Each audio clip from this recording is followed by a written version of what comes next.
Hello, hello.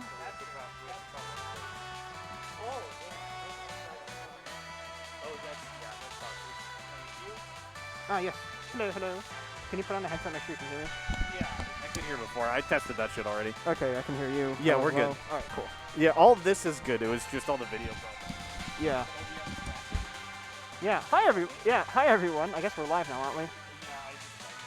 Yeah. We've had some fun, new, never before seen technical difficulties getting started today. Some next level cursed stuff with our splitter and our usual computer not wanting to see it, among other just weirdness. So we're here now. You're gonna want to Plug it into the computer on this. Yes. That's the problem. No. You No. need to plug in. Just plug into that computer. Yeah. The desktop on Monkey Magic side. Okay, I'm gonna go and round up my stuff over there. Just.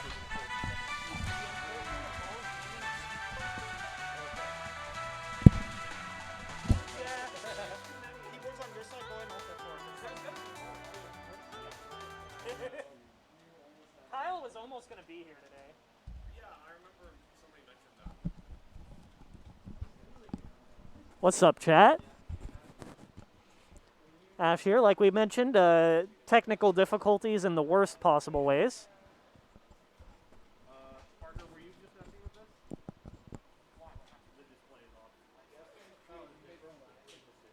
And we're having new technical difficulties all over again. Let's go, chat.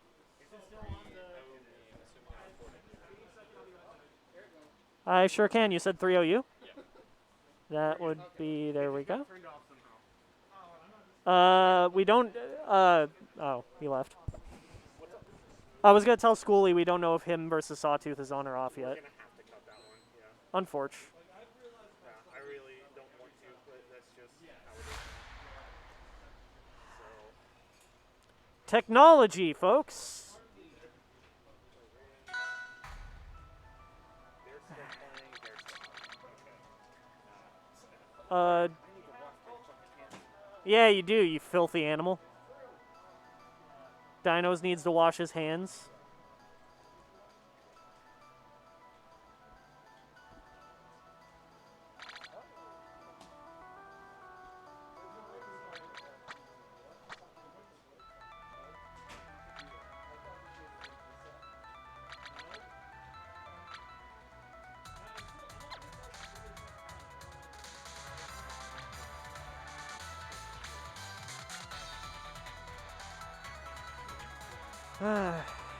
Yeah, chat, this has been, it's been rough getting this all together, chat. Just unfortunately a shit ton of technical difficulties today.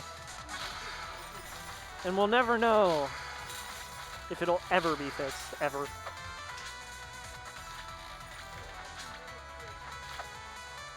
Okay, so bread variable did get finished, okay.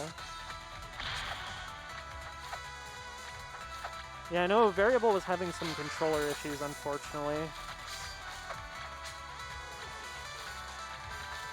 Yeah, that could, yeah. Yeah. Yeah, so what they're doing is they're running, oh, fucking hell. They're running this, and then we're gonna run this, and then I think we're just gonna go straight into this. Because, like, they're running low on, like, time and shit. I know your set's going to be played off, and this set's going to be played off, and this one probably. Unfortunate. Yeah, Chad, due to the technical difficulties, we're really far behind, and because of that, we're going to have to unfortunately cut a lot of stream matches today, so unfortunately, we're going to miss out on quite a bit. However, we got this one on right now, so. This is actually going to be quite the interesting. Yo, Gorm, before you start, hold on, chat, 1 second.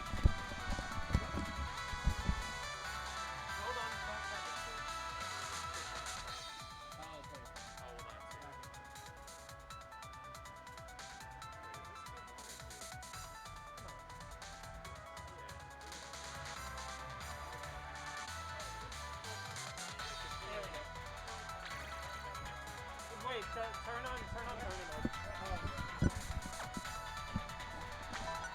Alright, sorry, chat. I thought the player cam should show more than Gorm's forehead. My boy. So we got the Balls Gaming team kill. You hate to see it, but the boys coming together for a round 1 match.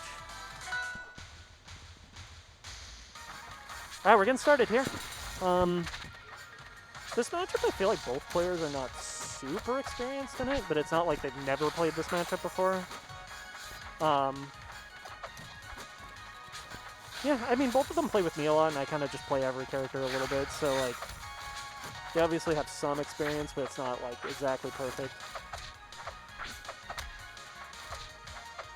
Ooh, we got some movement from Slazzer here.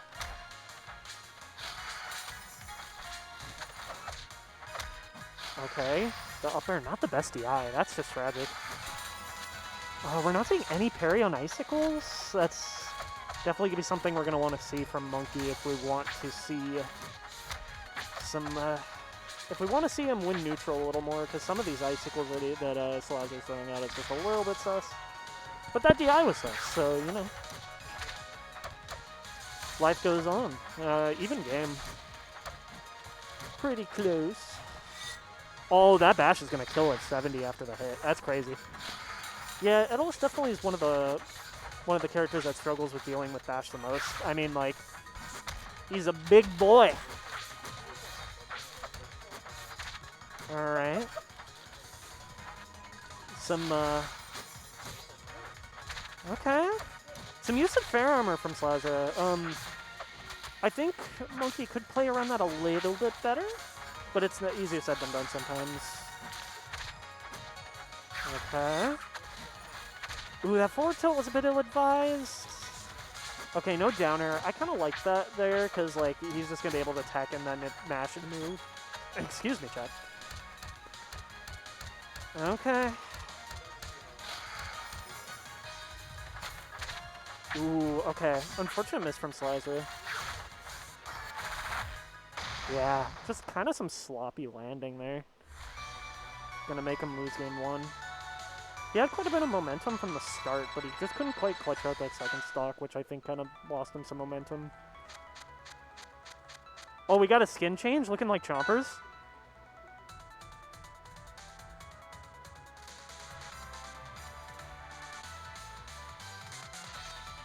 Alright, what are we gonna see some as the strikes? First ban, very good. Second ban, I mean, I feel like both characters don't really like Spirit Tree that much. It's kind of dependent, I don't know. Third ban's pretty good, I'd say.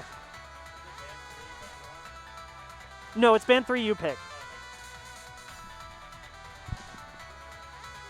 It's been a while since Lazar's been at a tournament. Gotta remember his picks and bans, how it works. Alright.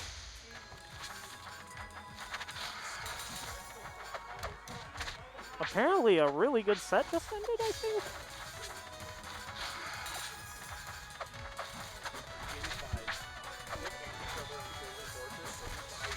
Oh dear lord. How did who won?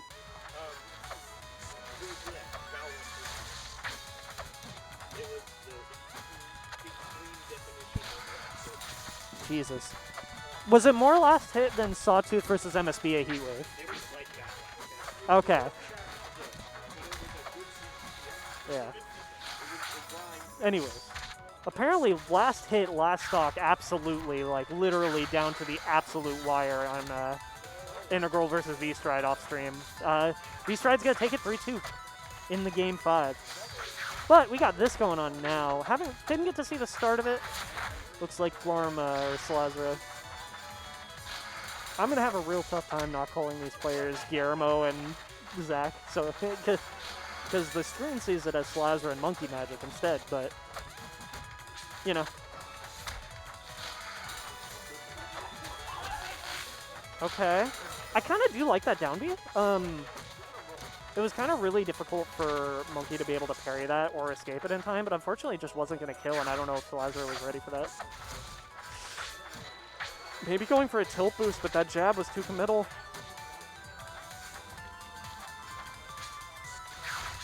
Ooh, I like that patience on the recovery. The DI wasn't great, but he's still going to live. It is still a back air after all. These two are sick. I agree.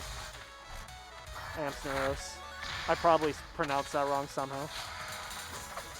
This is the Balls Gaming team kill, and all of us in Balls Gaming are sick bastards we are.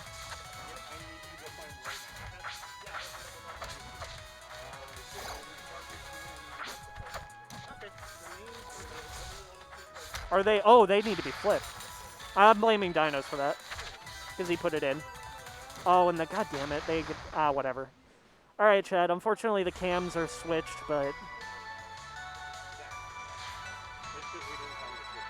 yeah, it happens. You put them in the wrong order, you nerd. Dinos fucking up on the production end. Alright, so Frozen Fortress. Very good Edalus stage. I think a pretty good Ori stage as well. It's kind of... I mean, at the end of the day, there's not a lot of stages in this matchup that are too crazy, like, for one or the other. Maybe Endless Abyss being the only exception. Because Edalus loves him some Abyss. Ooh, we got some movement from Slazra, but the thing is he didn't get anything out of that movement, really? Ooh, some good coverage from Mushroom, or for, Monkey. Previously Mushroom Soda. Oh, are we gonna have Dinos joining me? Yeah, we finally got some matches going, finally got things working. Yeah, you know. Okay, so, It's like a big tournament delay, not because it's Dan Fernacey game. Yeah. Like, which is funny to me. yeah, we think it was a combination of bad HDMIs and bad HDMI splitter. Yeah. Because we stopped using one specific port and it magically started working, so... I love technology. Yeah, me too. Speaking of technology, these two players are playing a sick game right now. Yeah, I only saw a little bit of the first two games, but it seemed like rather close pretty much. Yeah, so on game one, Salazar started out with a big amount of momentum, and then he just couldn't take the second stock, and since then it's kind of just been all the Monkey Magic show. Okay. That's about right. I was wondering how Monkey Magic would do into a matchup like Edalus, because killing has never really been like his strong suit. No. And so I was worried, like, okay, Edalus is going to live to 3 billion%, but it seems like he's been doing a solid job. Not right now, but, oh well. Sometimes he's just going to live that long. What are you going to do? I mean, there's nobody who doesn't, like, succumb to the Edalus living to 200 plus. Nobody. Exactly, yeah. Like, it happens to literally everyone. Oh, there it is. Oh, the DI wasn't great. That move's annoying to DI. I understand. It's so tricky, yeah. I like to try and no DI and immediately drift in, but even that's really difficult. Yeah. Yeah, see, they're... From Slazar again, I saw some, like, a little bit overcommitting with where he chooses to try to go for his jabs. I think sometimes he does them in spots where, like, Edalus is one of the few characters that his jab is actually kind of committal. It is, yeah. It's also huge, though, which is nice. Yeah, that's kind of what balances it, but, like, the thing is, I wish I would... He needs to be a little bit more careful with some of these jab placements. Yeah. I also think he's been having a really, really hard time landing. Yeah. Case in point. For real. Already at 128 and sent right back off stage, too. That is not looking good. That said, that is one of the biggest annoyances of this matchup, is landing. Because it's fucking Ori. Yeah. Woohoo. You got the old bastard zooming around, meanwhile you're just trying to get back on the ground. Yeah, and, like, Sign covers so many of your landing options, too. Like, where the Ori isn't, it's, like, it's painful, for sure. Oh, still living! That barely living on a thread. Oh, this is big. This could be... Oh, no way! The deck! That was actually insane. Salazar saw the Ori off stage, and instead of going for the super safe armor pull, he fucking saw blood. He saw red blood. for sure. He saw that color of Ori, and he's like, that looks like blood to me. Oh my god. I was... Fittingly, Balls Gaming members going for the ballsy options, you know. Yeah. I'm glad it worked out for him, because he was almost ruined when Monkey Mad. I don't know what to call him. I'm gonna call him Monkey. MM. I call him Monkey. You call him Monkey. Yeah. That's fair. When he teched the first down air, I was really worried that he's just going to get edge guarded and die off stage, but I kind of was too. Granted, for Monkey to reverse edge guard that, he would be forced to do a commitment that would be a game losing or winning situation. And I don't know if he wanted to go for that, yeah, very fair. which that's reasonable. It's such a just barely missing with the bash. Yeah, to be fair, Salazar did not DI that well. That was more so Monkey messing up. Yeah, definitely was accounting for a little bit farther out, but just the DI in so hard. I think he was just afraid to go for it, to be honest, because like that, to get that bash, you would have had to put yourself in a spot where you'd wall jump, which you would have been fine if you recover fast enough. But it's one of those things like that little thing could be scary. Yeah, and you gotta be super confident in it too. Oh, just barely touching the wall. Great tech. And the great reverse up air to stop him from getting back on anyways. Yeah. Okay, back air, I like it. Up air could have worked there, but back air was a little bit easier, so I understand that. Yeah, it's an interesting option, like the up tilt into the back air. Oh no! No. Okay, Monkey could have just ended his career with a down air there. I thought Salazar ended his own career with a forward air, but luckily that was not the case. The bottom blast zones on this stage go pretty deep, so it does require a lot more to SD on this stage. Yeah, it's just such a committal option. Like, I'm never surprised to see Edalus die with forward air. It's the most common SD in the game, let's be honest. It really is. I've been saying it for years now, it really is just the most common SD in the game. It's so easy to just slide off without realizing it, and you just punch yourself. Oh, You just punch the wall into your no. death. Oh. So this is kind of what game one was like a little bit. Not quite this extreme, but like, he had in the very beginning of the game, he had a ton of momentum, and then but he just could not kill him. That makes sense. I think what I'm really seeing that Salazar is struggling with is just he is being stuck so long in disadvantage, and he doesn't really know how to do much outside of like these low percent combos. Like Yeah. he's getting a lot of damage at 0, but as soon as like it's around this percent where he like doesn't really know what to do yet. Yeah, it's just a lot of stray hits for sure. And at that point, it's like, okay, well, am I going to try to hit a kill confirm? It's like, well, you're not always going to be able to get a kill confirm at this percent because not everything's going to lead into a kill. Ooh, That's that it. will though. If you DI like that, that will kill.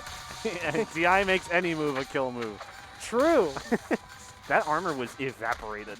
This is so bad. This is... Oh my god. Oh, that could have spelled death. Oh my god, they're so nervous.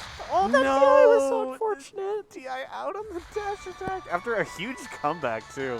Yeah, he was bringing that back for sure. That was... So funny enough, Salazar could have ended it right there with that up air, actually, because he could have fastball down aired. Potentially, But yeah. it was fucking scary, so I can't blame him for not doing that. Oh, That's terrifying. But good competitive set. No blowout either way. Definitely a close, fun set. yeah. I knew that'd be a good one. Yeah, I'd say that's probably the most likely to be a good one. Granted, apparently this one was a goddamn That one was slumber knocker. ridiculous. Yeah. All right, so are we just gonna have me bread now? Yep. We're just gonna do you bread since we're running a little behind. Yeah, unfortunately, chat, a lot of good matches have to be off stream. Yep. That Sad. is the nature of the beast today. But I'm just glad we've got another big weekly. Yeah. There we go. They're playing.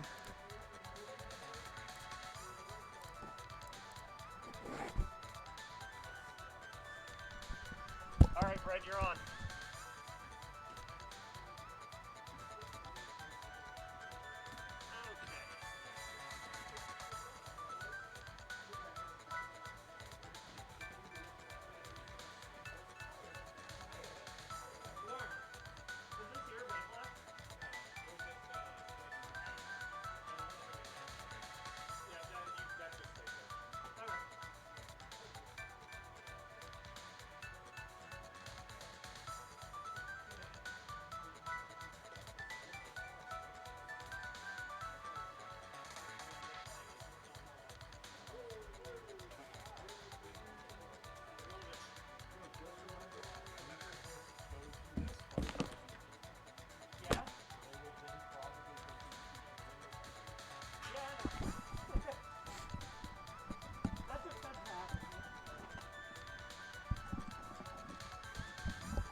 You're player 1, please. Yep.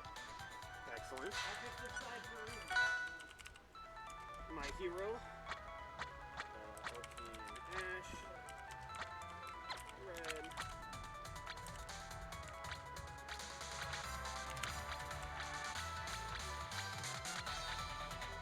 Okay.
Alright, just realized no one was on comms, and that's criminal, especially for the fewer sets we are running today, because we didn't quite start as early as we wanted to, which is alright, but we got Bread and Ash here. So I don't know who Bread went in game 1, if someone in chat can clarify if they were paying attention. But we're getting the Ditto. Game 2, and down smash, up air is a classic Orcane cheese. That only works if you DI in. Because if you do like no DI, you will like, you won't go straight up. It'll be like, I don't know what the exact angle is, but yeah, and it's really easy to DI in on that move if you're already caught in the middle of like one of your movements or something. It happens. But Ash evening out the stock, and this is a spooky neutral win for Ash. And oh, the jabs getting Brett out of the picture, but oh my, that was actually crazy. I don't even know what to say about that. Yeah, the sliding up smash, not quite quick enough, and Brett says, alright, you spaced yourself for me, so I'm just gonna let it rip. That's hard, that's tough. Okay. Yeah, and that was like just a bit higher on the percent range, to where the up air just barely wasn't in range. It was also like, I don't know exactly what DI it was, but good on Bread. Not getting hit by it. Oh, he missed his dash back. Or rather, dash forwards after the dash back. And Bread might be paying for that, but no. Frame 7, baby. The blowhole special. It's a beautiful thing, really. Oh, and he's staying with the breath can.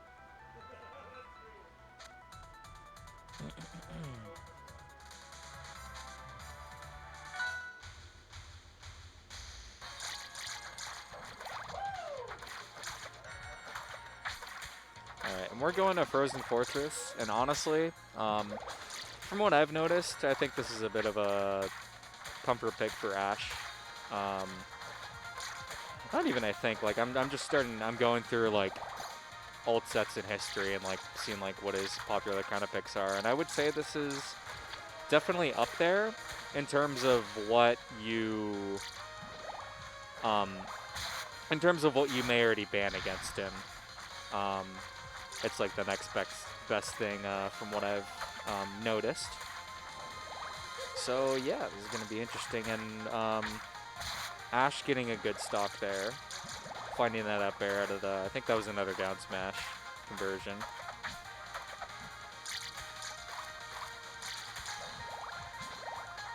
And I think this is a very polarizing pick for Orcane.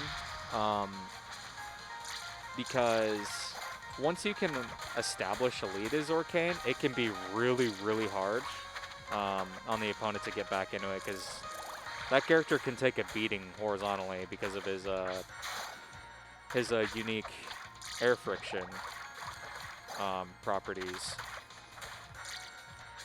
That being said, though, the Ditto, so the other can just do it right back. Oh, and that was just enough DIN to actually get clipped by the puddle down smash there. Interesting. So, wow, okay. Alright, caught with no resources there, but Frozen Fortress coming into play. Oh my god, that was so close. Misses the Waveland, but okay. Ash swinging for the fences there, but Brad doing a really good job of just sweet spotting that ledge. Just scoot right outside of that range. And Brad's looking pretty in control. Not out of it, of course. Ash isn't. But... oh, and he goes into stage this time. Wow. Okay. Gets the F smash, but not going to kill. See, this is what I'm talking about. That was the middle of the stage. at like 130%, and Orcane F Smash didn't kill Orcane. So it can be really, really tricky to get kills here. You really mostly see kills off the top. And if off the side, then it's typically like really, really high percent or just a good DI mix-up. But Ash is cooking right now. Getting all this damage. Oh, and he jumps away. Bread not wanting to go for that gamble on the parry, he jumps away. Says, I don't want to deal with it. Let's reset neutral. But that playing safe might be... Oh, and he catches the up B out of the bubs, dude. Out of the bubbles. Wow. That's crazy. Damn, Ash pulled that back really, really hard. So where are we going? I don't know. I don't know where I'd take Orcane's up, so.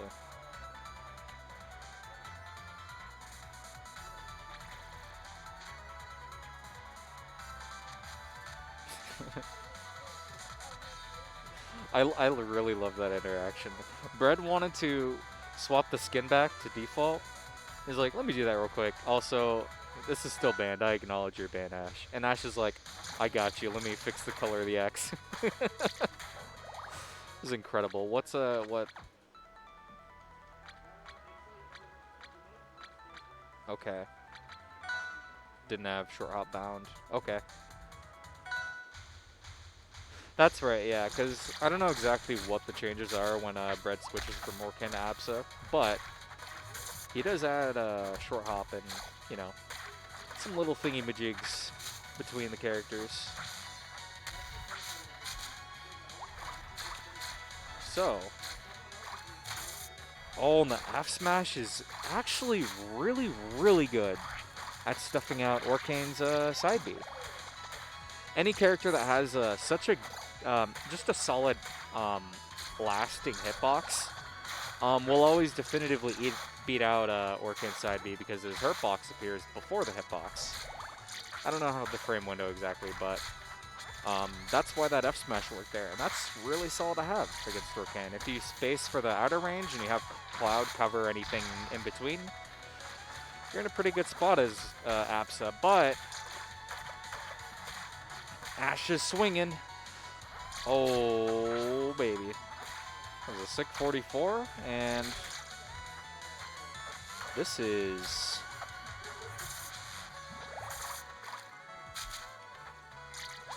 This is wild. I don't really know what else to say. But, oh, okay. Bread waiting for those resources to snipe with the fair. Okay.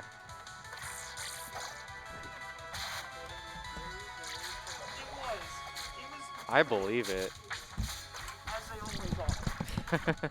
Yeah, no, our sets are always insane. I knew it was only a matter of time before he beat me, so there we go. That's crazy. Yeah. Well, goddamn.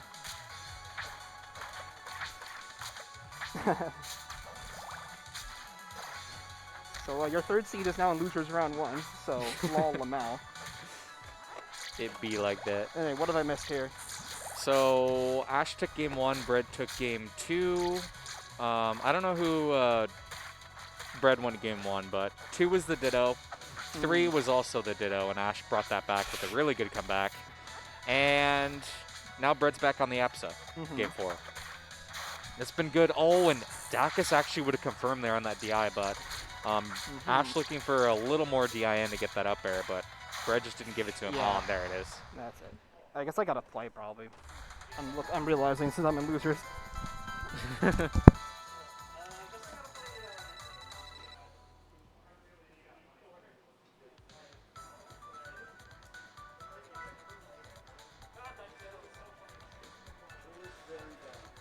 All right.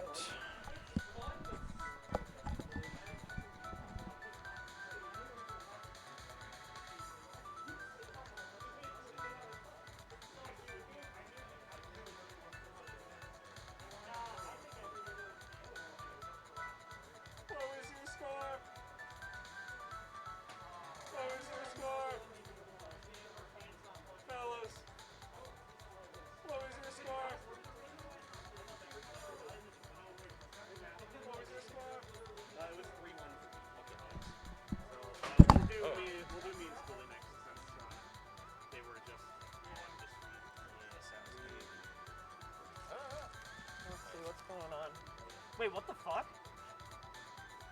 Yeah, dude. Okay. Now we get the 4 Ditto on stream. Ew. It was me, 3 over. You 3 over it. Okay.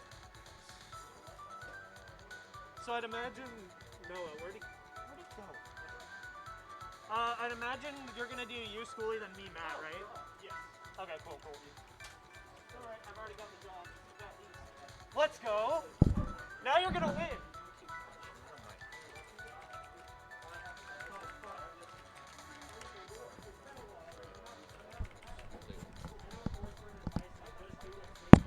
Oh, I keep punching the mic. I am so Hey, chat, just to tell you, Chompers apologizes for accidentally punching the mic.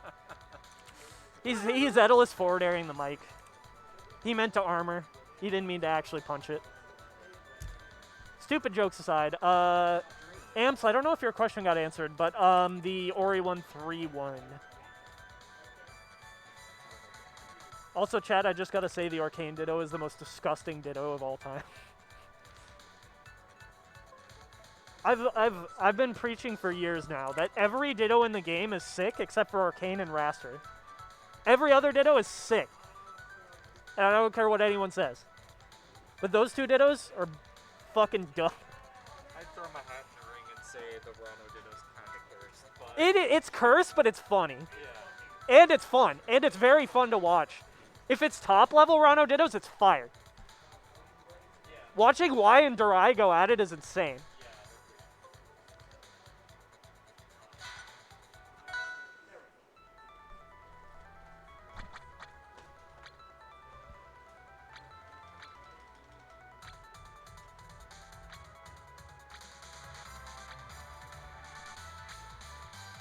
Alright, chat.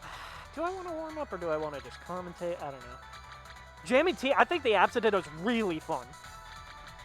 I could see people not enjoy playing or watching it if both Apsas are camping.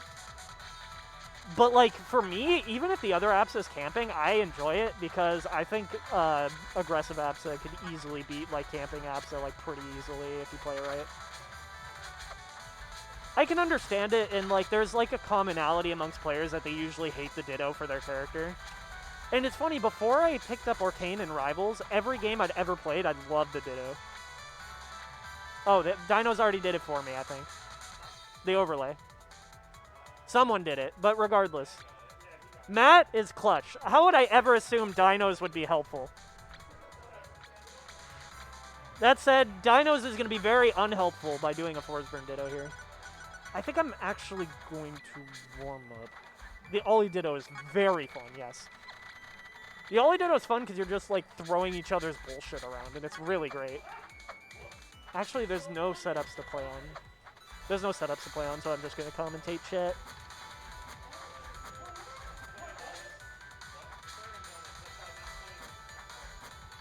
Dino's just saying, like, flat-out lies. That's actually kind of disgusting. That he just lies to people like that.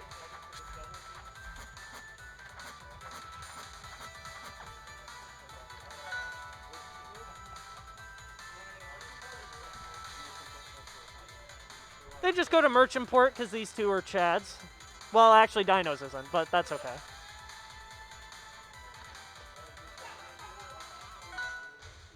Alright. Chat, you see 2 Dittos back to back. Honestly, Craig, depending on like how these two decide to play it, it might take longer than that, so be careful. Though I agree, honestly. This Ditto is extremely fun to play for me, but like watching it, it's dependent on the players. With this one, I think it's gonna be pretty fun to watch. Oh, he kind of just snipes his recovery. Yeah, so Dino's been playing a little bit of Forsburn lately. He decided he doesn't want to play a really dumb, dishonest character, so he switched to the other very dumb, dishonest character. You know, it happens. That's side point. Memeing aside, I think this will be kind of close. The thing with Schoolie is I think Schoolie doesn't abuse Forsburn's bullshit like Dinos does, to be quite frank. I think like there's some things that like Dinos uses really well that Schoolie just doesn't quite understand yet. Cape being one of the best examples. Back air. is another one. I think Dinos is better using back air, and I guess Clone Pop, apparently, because that's, I think, 2 stocks in a row taken because of that.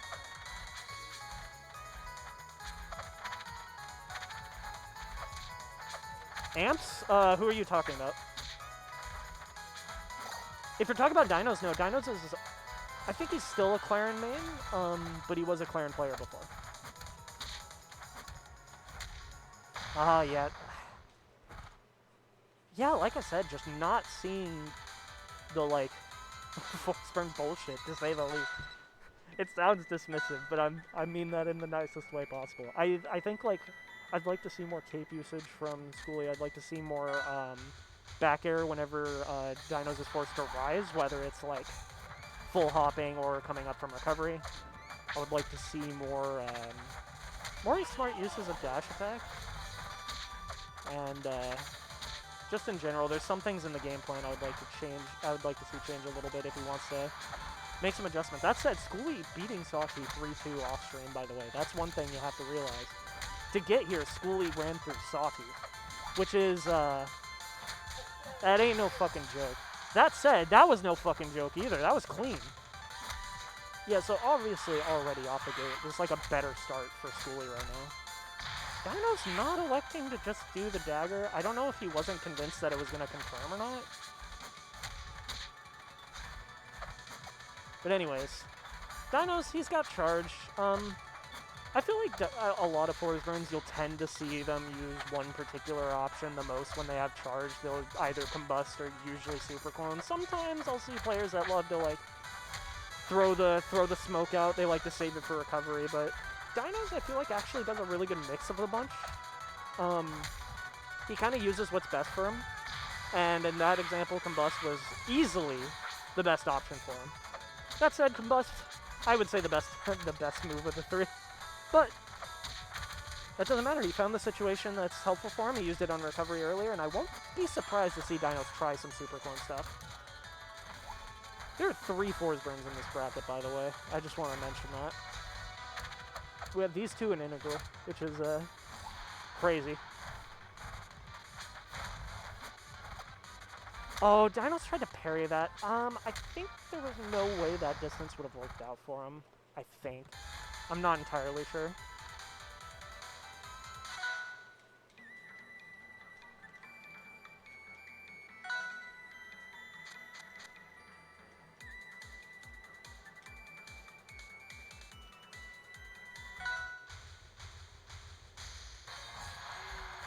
Okay.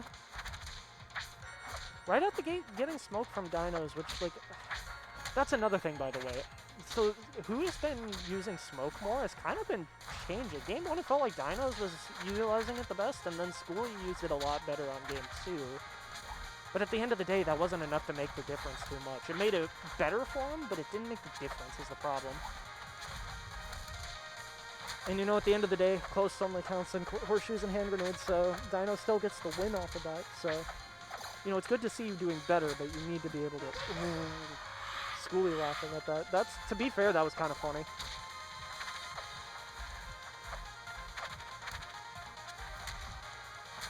Great, nice. 2 up smashes on the side platforms. I still call them top platforms, because they basically are. Okay. Some good movement from Dinos. That's another thing. I think Dinos' movement is a little more clean, which we kind of see, like, articles of that from his Clarin. I would... The thing is with Dinos is, like, over the years, his movement hasn't gotten better, like, in how quickly he moves and how he moves. It's how he uses his movement. Because the thing is, when Dinos was first, like, getting better and, like, using movement really well, he kind of moved a lot without any purpose. And that was kind of one problem he struggled with for a while. Sometimes he just moved around for the sake of moving around. But nowadays, when he moves, he has a reason to do it all the time. And it makes a lot more sense, like, in the neutral, using movement when there is a purpose behind what you're doing. Instead of just, you know, like, I don't know, wave landing around because you feel like it. And I'm not seeing Schoolie move quite as consistently as Dinos is. The one thing Schoolie is doing really well is managing smoke. And I think in some aspects of this game, Schoolie is playing around smoke a lot better than Dinos, but the problem is, like, smoke can only get you so much. Oh, that Waveland was a waste of time. At that point, you might as well just go for something like an up smash or something. Okay. Will we catch him? Okay, good. Caught the DI in. That was kind of tricky, because if you DI out, you could just die to that, to be honest, which is really goofy. That was kind of just standing there and going like, you know what, if this is your clone, you can get a pop. You can take it. Schoolie's on his tournament stock right now. This is it, yeah. Unfortunate DI on the down air, but that's also kind of damned if you do, damned if you don't. Tough.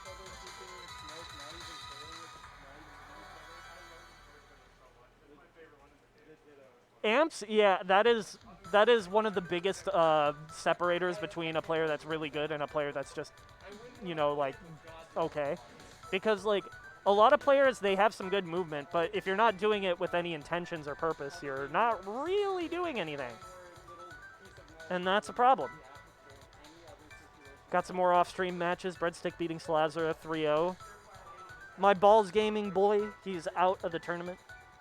Sawtooth versus Integral's happening right now, because Sawtooth getting upset early in winners. And then Monkey Magic versus Variable has ended. That's what happened. It's ended. I don't know how it went, but it looked both players are packing up their controllers. So, oh, we need to report that set so that the bracket is updated, and so Schoolie can see who he plays next. You're playing the winner of Breadstick and V-Strides. So Hodan or Apsa or Kane, that's a fun time.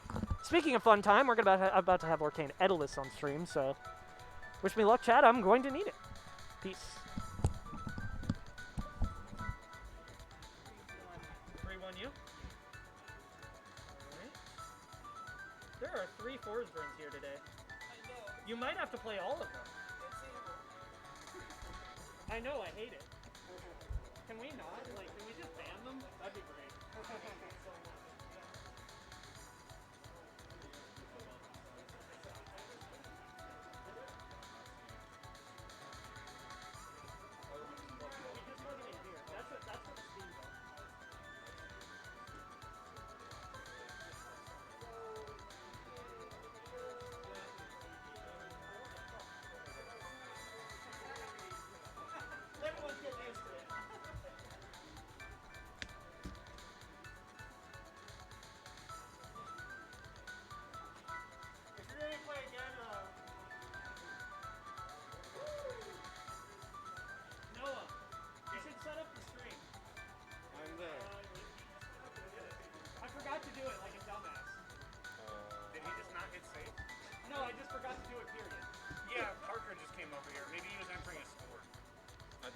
Oh yeah, he entered a score. He didn't actually.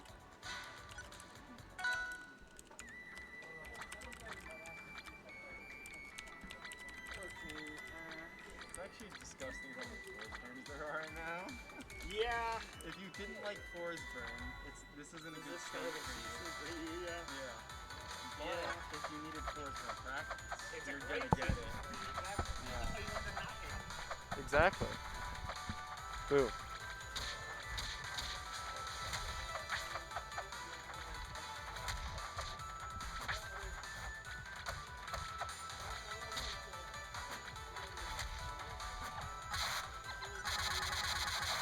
Here comes the Chompers are in it.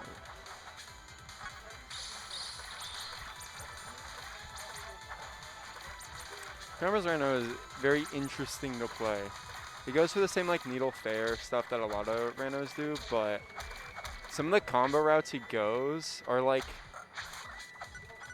sometimes he goes super high APM like a lot of other Ranos, but then other times he'll just like go for these like crazy combo routes that I've never seen a Rano do, where he'll just like up air you 3 times off the top, and it's wild. He kind of just comes up with stuff, and I don't know, I feel like Chompers is one of those people to playtest something into the ground until he figures out a new way to use it. And it feels like he's starting to do that with Rano, now that he's kind of committing to the character a little bit more this season. He's like figuring out a lot of these ways that these moves just like haven't been used because like Rano has like such good tools otherwise. No one's really felt like the need to like push that. But some of the stuff that he does, like combo route wise, it like nets him these really early like stocks, and they're like galaxies. And it's like the player can get out of them with the right DI or something, but if like he just knows, right, like something like that triple back air, although that does put Orcane really high up and get an easier recovery, but like he'll go for stuff like that, and that's just like good. But then there's other stuff he'll do with like moves that you don't see as much in these combo routes, and sometimes it will just net him these crazy early stocks. Also, that was a crazy early stock from Orcane with that up smash call out to call out Chompers' recovery. Huge dividends for Ash. Chompers maybe with the right idea, not exactly the right spacing, and Ash is going to hold on to his stock a little bit longer, so definitely needs to get that out, and that will do it. Luckily, Rano has some good parry punish as well as Orcane does. But right now they're just kind of swinging. I didn't think Orcane Nair would beat Rano Nair, but I guess from below that makes sense.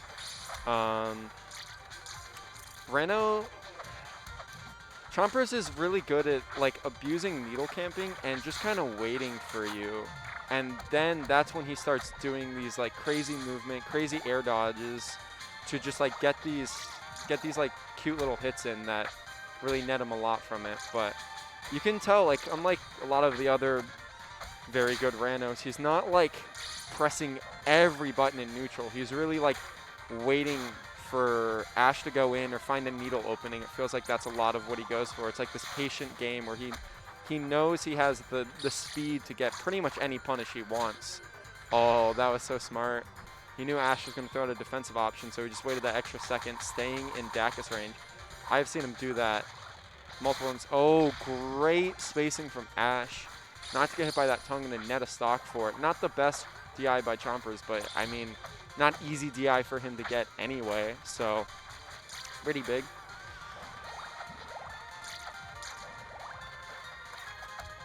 He's just kind of moving on this like middle platform around Ash, just like avoiding these grounded options that Ash gets so comfortable with. And that's one of those things, like if he had that Juiceville platform right there, he would have gotten that last up air like fast fall to that platform, and he would have killed him just for going for that up air string. And like normally Arana would like bear out of there sooner. Oh, that's a stock. That's pretty huge. That is a good parry to get at that percent. And I feel like Chompers got 2 of those, if not 3 that game. He kind of just played around that platform in neutral very heavily, and then when Ash got to high enough percent, he just felt confident enough to know what the options that Ash was going to go for were and just punish them. And he's letting him run it back to Jules fail. And I mean, he won the last game, so I don't blame him. And this is a personal favorite for Ash, so I could see him picking it all 3 games if they let him. I mean, unless he wins on it and it gets DSR'd. I don't know if even Chomp would rule that in. But great start here for Ash, just kind of like punishing around. Yeah, that's the risky thing about tongue, is I feel like there's never a situation where the Orcane can't punish it if they space around the tongue right. Oh, that bubbles is so toxic for that edge guard that Ranos really like to do. Ooh, I wonder. No, he probably couldn't have gotten the down smash off that. Yeah, great tech. Chompers does not miss those, and he's really fast on that wraparound. Like, I've tried like spacing for his F smash and just use both the hits. It's not fast enough. He is very quick. Yeah, the Durai. He definitely is very comfortable with the Durai. Oh man, I thought that hit. Oh, if he got the sweet spot, that might have killed Orcane. That would have been a crazy way to bring it back in his favor, but the 200% Rano will die. Surely. Oh, that's going to be another punish. And that's where Ash has been getting a lot, is on these edge guards. Chompers is no slouch on the recovery, but Bubble is just, any character is going to have a painful time. Ooh, that is a great parry. Not exactly the punish you're looking for, and instead, ooh, misses the wave land. Chompers not able to punish that out, but if he got what he was looking for, that probably would have been the stock right there. And that could really cost them. Like, Ash is getting a lot of extra credit. Doesn't get the parry on that up B this time. Great bair into up air, and Ash is just holding on to the stock, and what Chompers was looking for isn't really working. He's missed a lot of these wavelands that has just lost him like a neutral or advantage state, and that's pretty uncharacteristic of him. I don't know if it's a difference in character or just a couple of flubs, but Ash has been capitalizing when he needs to, and those tongues not quite working out. Ash always seems to have the right read on how to get out of those, except for that one. He wanted to prove me wrong for that one. That was a really cool bair, by the way. Bair hits both in front and behind. Oh, that's scary. Good call out from Chompers. Oh man, racking up the percent with those up airs, and he's got a lot of needles to work with. Gets rid of some. That bair? Yeah, I'm DIing that way too, Ash. What the heck? That, if anything, I thought that'd be sour spot. And now this game is like super even, like out of nowhere.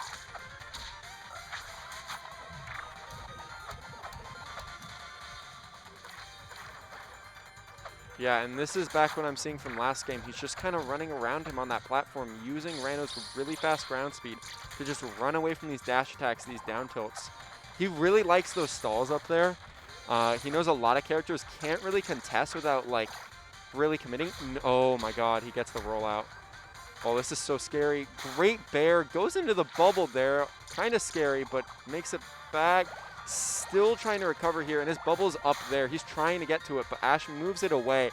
Yeah, that should be dead. Tried to DI for the bubble, didn't get it, but he's still alive. Misses the tech on those bubbles. Oh, that could cost Ash dearly.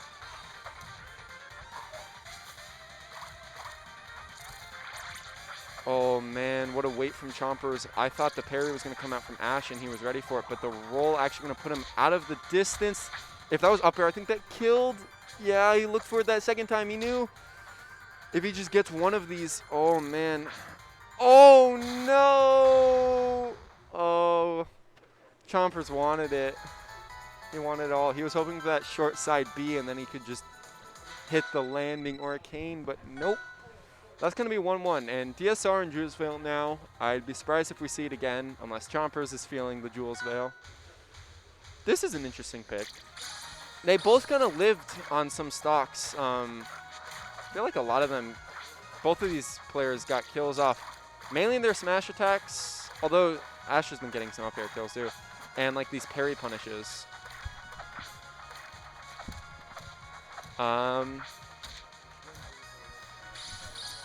What was that? For V-Strides or you? Yeah, for me. Hello. Hello. 1-1. Both the first two games were on Jules Veil. Last game was last hit. Chompers went for a Hail Mary Dacus and missed it. Oh. Or he didn't miss it, but he was trying to read what Ash was doing, and Ash did something else. And then, so this is Chompers' counter pick. Goodbye, Frog. Throw it out. Yeah, I mean, Up smash is a big and active move. it is very active. If you feel like your opponent wants to be, you know, like trading with things, there are a few moves in the game you want to trade with less than Orcane's up smash, because there are a few moves in the game where you will die more. Okay. Got it. Hello, fellow Grim Reaper of the Southern Bracket. That is,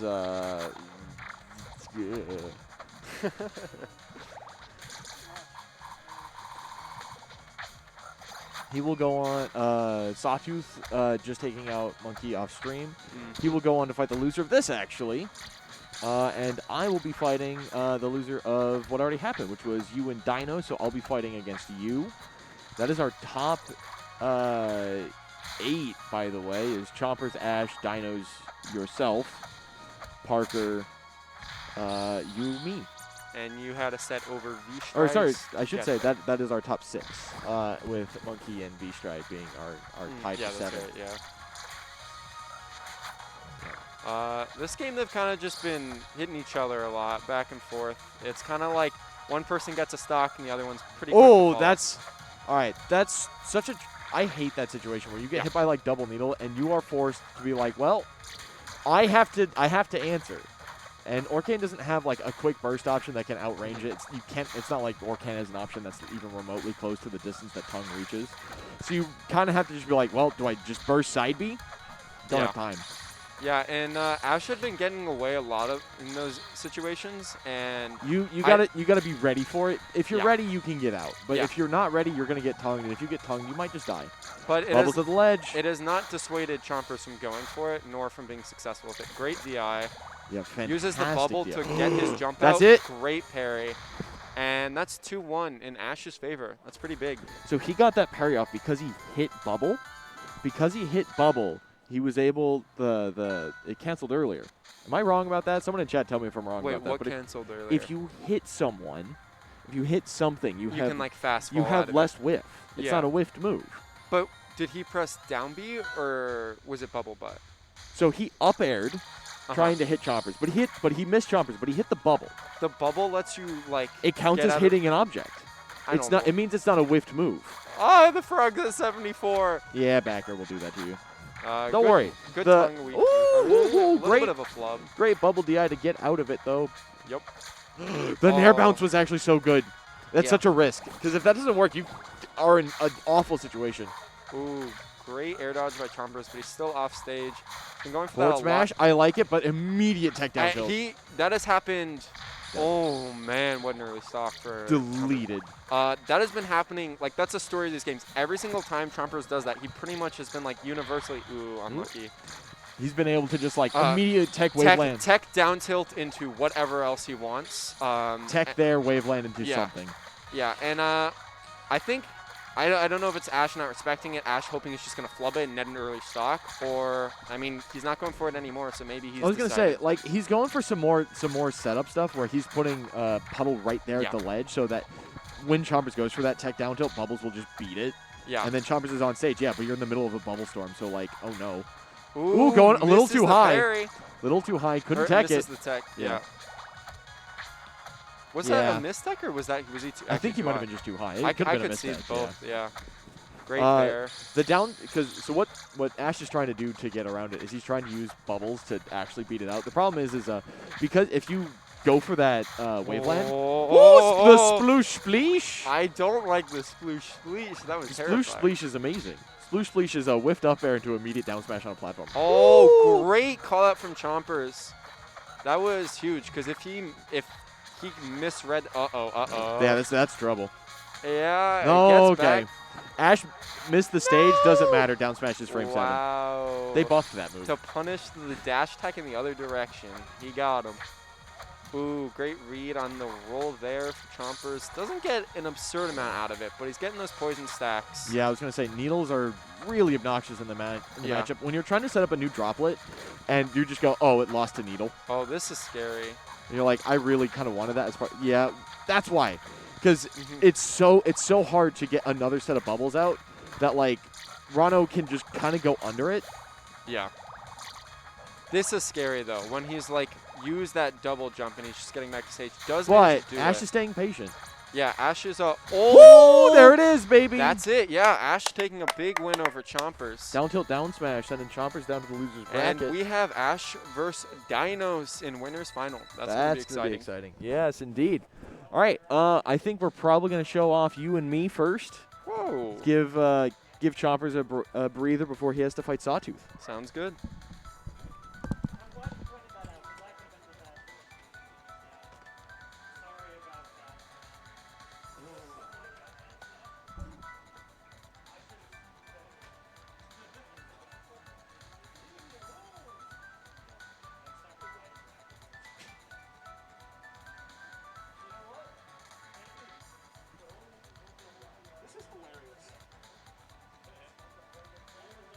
This bracket is hilarious. I'm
lighting.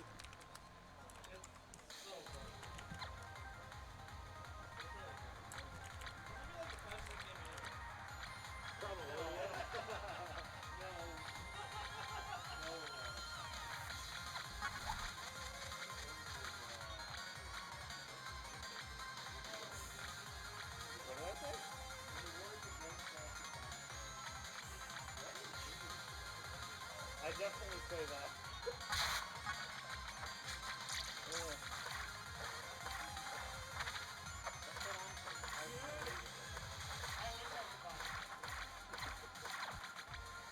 You did well against the problem. I'm so mad. I was curious to see how it was going to go. I'm exhausted. His run was pretty good too. It is. Well, actually, no, I'm not even exhausted at that. I'm exhausted at this. I'm not even joking. Like, it doesn't look like I'm not even. Yeah, the story doesn't really take long. This is really classic. I don't know what they did, but they do it right. I don't know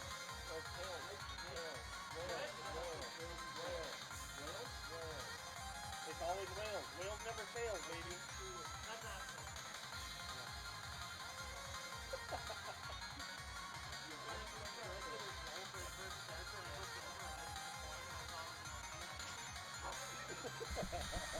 I just call whales every time.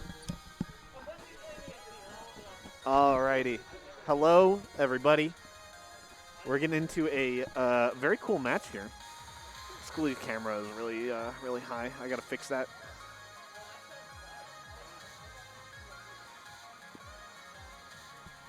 I'll fix that after they're set.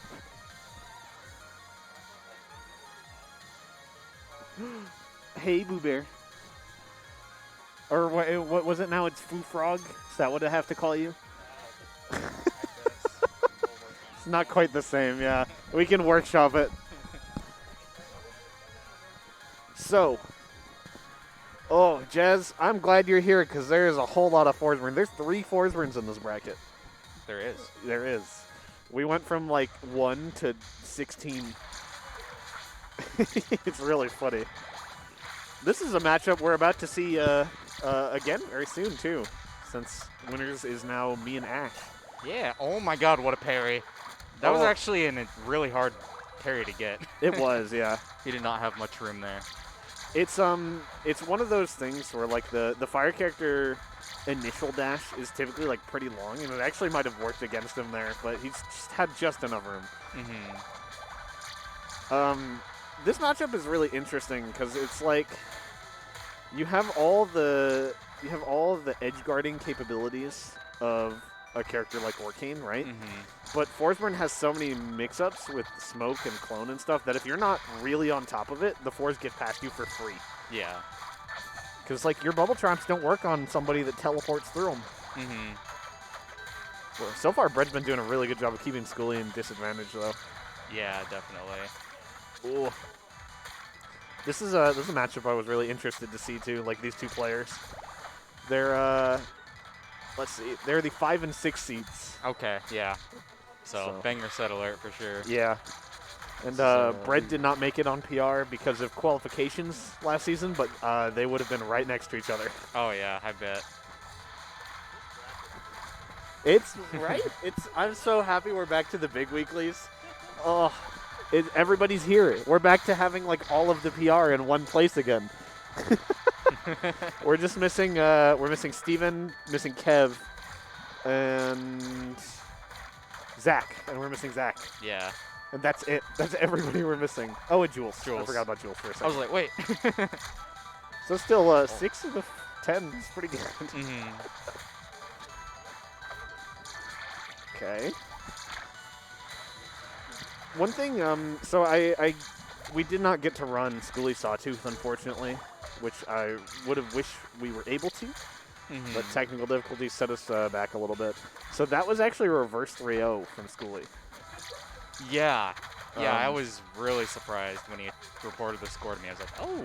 Yeah, okay. so I, like, the adaptation from Schooly as the set goes on is pretty crazy, actually. Mm-hmm. He's already so good at it. Oh, yeah. Oh, beautiful Oh. stuff. Speaking of reverse threes, this could be reverse three stock. It very well might be. He's playing it Perhaps so a well Reno? right now. Getting these tech chases. Oh, we jabbed the other way. Yeah. Would have been a jab check either way. So still was nice and mindful of him. I'd like to He's- think it was dude. intentional. He's like, I got you that time. He's up being like he's a man after my own heart right now. Yeah, it looked like that was a dash parry, maybe that roll. I don't know. Who's to say? Yeah, or just, straight up panic option. Spookin'. This is a spooky time. It is. You've got a character like Orkane. You know Oh. if you're on the ground, you're in so much danger. So he's kind of keeping to the skies a little bit. Yeah. But not jumping too high and Oh. wasting resources where he's going to get up aired. Oh, There it is. Quick turnaround F strong by Bread. the big blowhole. The blowhole special, baby. The big blowhole. Who the hell? Okay. Yeah, it's yeah, I mean, we kind of already saw it like I was talking about. That was just one game and he already almost got a complete reversal. He's one of those rare players that's able to swing the momentum so far in his favor.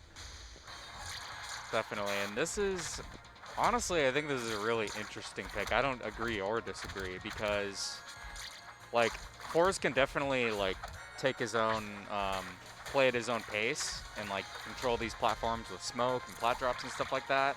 On the other hand, Orkane can kind of struggle to die here because it's so massive and his air friction, being unique as it is, can be kind of tricky to pin down.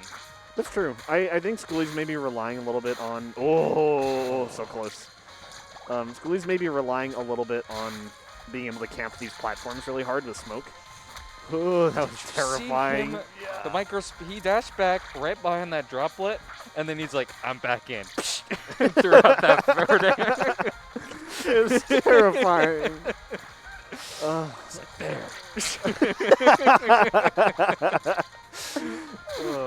Oh, he's just expertly weaving through this field of downstrongs that Yeah. Bread's putting out.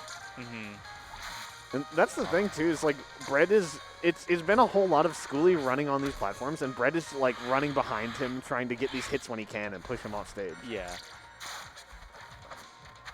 Oh, and starting with, oh man, here it comes. And the I clone forgot about the change. change, yeah. The clone lives. Oh, That's literally my first time ever seeing that. because like that's nobody. There's not that much reason to use it still, Yeah, honestly. But still, it's like, oh, dude. Uh, Take a beating now. It is really funny though, because now like you see something like that and you're like, oh fuck, wait, that was him the whole time. Yeah, you still don't know is Yeah, the thing. If they're being tricky with it. It makes your brain forget that you just saw the other one wave dash across the stage. Yeah. And you're like, wait, What? he's supposed to break when he gets hit. Oh. Going for the fair. I was expecting an up air or a down air actually. Ferrying the droplet. Oh my god. His plat movement is so hot. Yeah. Even then, like, you have movement that's so fluid, and Brett is just still keeping up and finding these kills. Mm-hmm. Like, he's totally content to just stay on the ground and like, all right, I'll just watch for your jumps and hit you when you move between the platforms. Mm-hmm. I think I've noticed a couple times where it almost feels like he's getting caught in his movement just a tad. Like what he's doing is incredible. Like microspacing around these like droplets, for example. But like we saw at least like here and there like a missed waveland on the top platform, and even on Edgeguard earlier where he kind of like decides to maneuver around him, and Brett just throws the frame 7 at him. And he's just like, all right, I'm just gonna hit you, you know? Oh, I forgot to change the shit. Oh yeah. Losers quarters. Loser. Loser. I am not a loser. Loser. Yeah, it really wasn't far off. And I mean, hey, you're gonna get your Orkane and Forsburn winners fix in winners finals too. Indeed. All right, we've got the abs to switch now. He flipped the coin, and it said breads. He's up 2-0 now. It's looking real nice. I had to think about what breads was again for a second. I was like, wait, how does that appeal to apps? And I'm like, oh, whales. Yeah. I just say I just say because it's breads and whales. I used to say clouds and whales, but it's not as catchy. No, it's breads and whales. It's breads and whales for absolutely. sure. Yeah. Oh.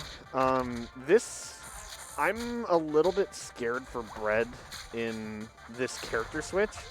Because what he was doing that was working so well was controlling the ground hardcore, right? And that's a lot harder to do in this matchup with Absa. I actually think this is like her worst matchup. Interesting. She has a hard time dealing with him on the stage. And ironically, despite having one of the best best edge guards in the game, she has a really hard time clearing his smoke actually. Yeah. Because, I mean, you really only have Cloud and, Oh like, my god! Oh, he's got it, dude! Every Yeah. time Forsburn does something, I hear Integral in the background. Dude, he's so honest. Yeah, fuck what I was about to say. Yeah. Let's go, Schoolie. That's Schoolie's second PR clip tonight, by the way. Oh my god. So, yeah, Schoolie up a full stock, and, like, he's just really just kind of running train on Bread on this baby. stage. Oh, didn't go for the cloud berry. F-tilt is so good at catching Absa's uppy right there. It is. I feel it's a pretty underutilized move. Yeah. I love him. Oh my god, dude. Oh, he's so cool. He did the one move and then he ran across the stage. He's just like me for real. He's like, cape jab, where are you going? As he runs after him, dude. He air dodged through that perfectly. That was insane. Oh, Oh! beautiful. That's a good trade. Listen, if you're going to get on the board, that is one hell of a way to get on the board. Yeah. Just complete momentum shift. Just completely turned on its head. It appears the whales are coming back out, though. Indeed, indeed. There was one cheer for the Orcane pick, and it was from Ash. Dogs are pretty great. I agree that this was definitely... I mean, we've already seen both of them now, but this was definitely the better pick, I think. And also, some days, like, Bread just kind of has, like, an Orcane day and an Absa day, you know what I mean? Where one is kind of clearly performing a little better. And it definitely seems like an Orcane day so far. Yeah, I think the Orcane, as far as, like, how Schoolie's approaching the neutral, too, just very aerial. And you can definitely play 4s a bit grounded, too, but aerial. And I think in terms of looking at Orcane and Absa, Orcane might just be a tad better at boxing air-to-air with 4s. Yeah, I agree. And I also like this stage pick a lot for the same reason you were just talking about, because Schoolie was using these platforms a lot and not really approaching super grounded, which is actually kind of way better in this matchup because you can deal with bubbles. But it removes his entire game plan, basically. Because, like, this is a great pick for Forsburn. You have these high platforms you can smoke camp, but that wasn't really his game plan before. So it's like he's going to have to adjust big time. Yeah. And so far, Bread is really showing he did not lose any knowledge of the matchup when he switched. He kind of won neutral once and ran away with it. Yeah. Uh-oh. Waiting for the dash puddle. attack. Okay. I'm glad that he waited for it and had the awareness to do it, but I wish he would have picked an option that would have sent more off stage, like positioned on the other side. Yeah, I'm kind of curious as to what else you would consider there, like maybe a cape and the I don't know. I like to do falling up air. Falling up air. Yeah, or down air spike. Those are great options there because it pops him up guaranteed, and if he DIs out because you down air spiked him, like while Forsburn's facing the right side, then all right. If he DIs out to not get hit by back air, well, he's off stage now. Right. And if you do the falling up air, you just kind of can do whatever you want. Yeah, you can kind of react to the DI. Oh, did he DI right? Go for a fair. If he DI'd behind, go for a back air. Yeah, that's the tricky thing about Forsburn parry punishes is you have to use kind of unconventional moves to really get a lot out of them. Yeah. That Oh, was Lord. so tight, man. Oh, he missed the Imagine, waveland. dude. Imagine. And he picks right back up where he just left off. Oh, baby. She's like, I don't care about that droplet, Brad. You're not going to bubble. He knows that he's not going to bubble. He's like, all right. Oh. God. Holy crap. Okay. Nice. Good catch. Brad picks it back up, though. He says, all right, but what about this? Yeah. As soon as Scully commits to that roll, you know you can get away with that F strong. Because if he rolled anywhere but out, he was dead. Yeah. Beautiful. What a parry. His parries on bubbles have been so clean. They really have. He even got the really hard one on the platform. Yeah. Like where you don't even slide into it, you just parry it from below. This Oh, no. He's at that kill percent now. Oh, TI's in. Tech's on the platform. That's dangerous. Okay. Oh, my God. He's really on the back foot now. Brett's doing a good job of just exerting this pressure, throwing out a lot of these non-committal moves, and Schooly's having a hard time moving around him right now. The flat drop. Fair. Okay. Beautiful. That's a hard one. Great set, though. Yeah, really good set.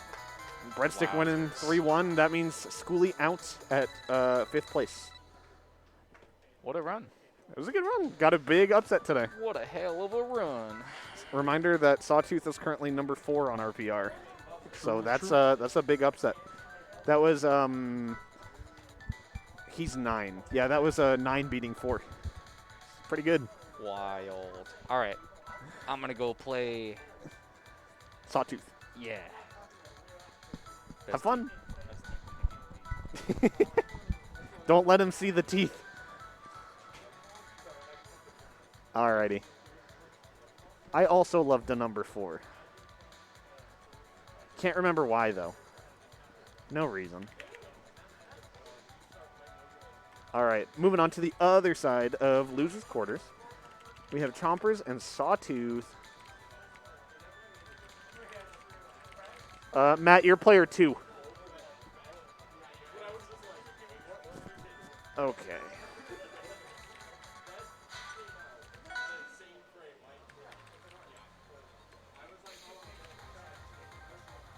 So, for those of you that missed the kickoff of the big season 2-0 for us, this is season 20, by the way. We've done 20 of these. That's so fucked up. It's been literally years. But Chompers is committing to all Rano this season. It's a big shakeup at the top of the PR because we have no fucking clue who Steven's playing. But it's not Raster, which he has been doing very well with the last couple of seasons. Chompers, the number 1 this season and number 2 like the last 2 seasons, is playing Rano instead of Edalus now. And I switched to Forsburn, which I was number 3 for the last like 4 seasons. So it's an exciting time. Nobody really knows what's going to happen.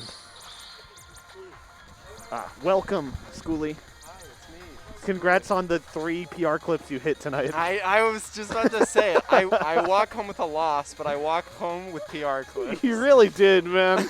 Oh. I was like, okay, the 0 to death on you, and then that like down, like the double dare. Double dare, yeah. yep.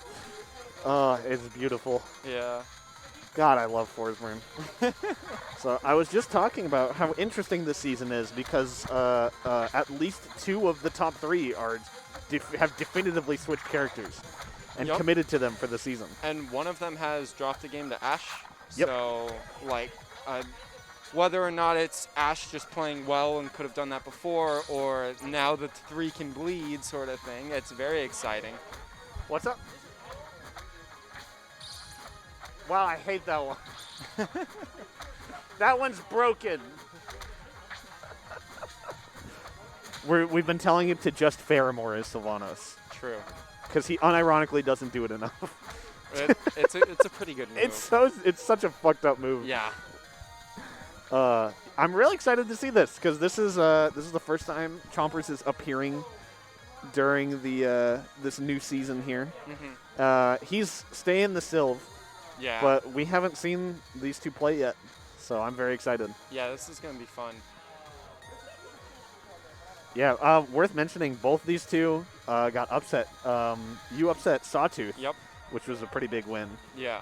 And then Ash upset Chompers in a Yep. pretty close 3-1. So it was it's been a tournament for sure. Yeah, and this is only the second tournament of the season, Yep. so it's going to be very interesting to seed some further tournaments because Yeah. it's like, well, do we go off the old stuff? They're playing new characters. They lost the game. Like, what? Yeah, we've definitely, since it's only been 2, so we're definitely going off like the old PR Yeah, still. absolutely, yeah. Because like I won last week without dropping a set, but I was Yeah. like, well, it's only one tournament, so I Yeah. should still be 2 seed.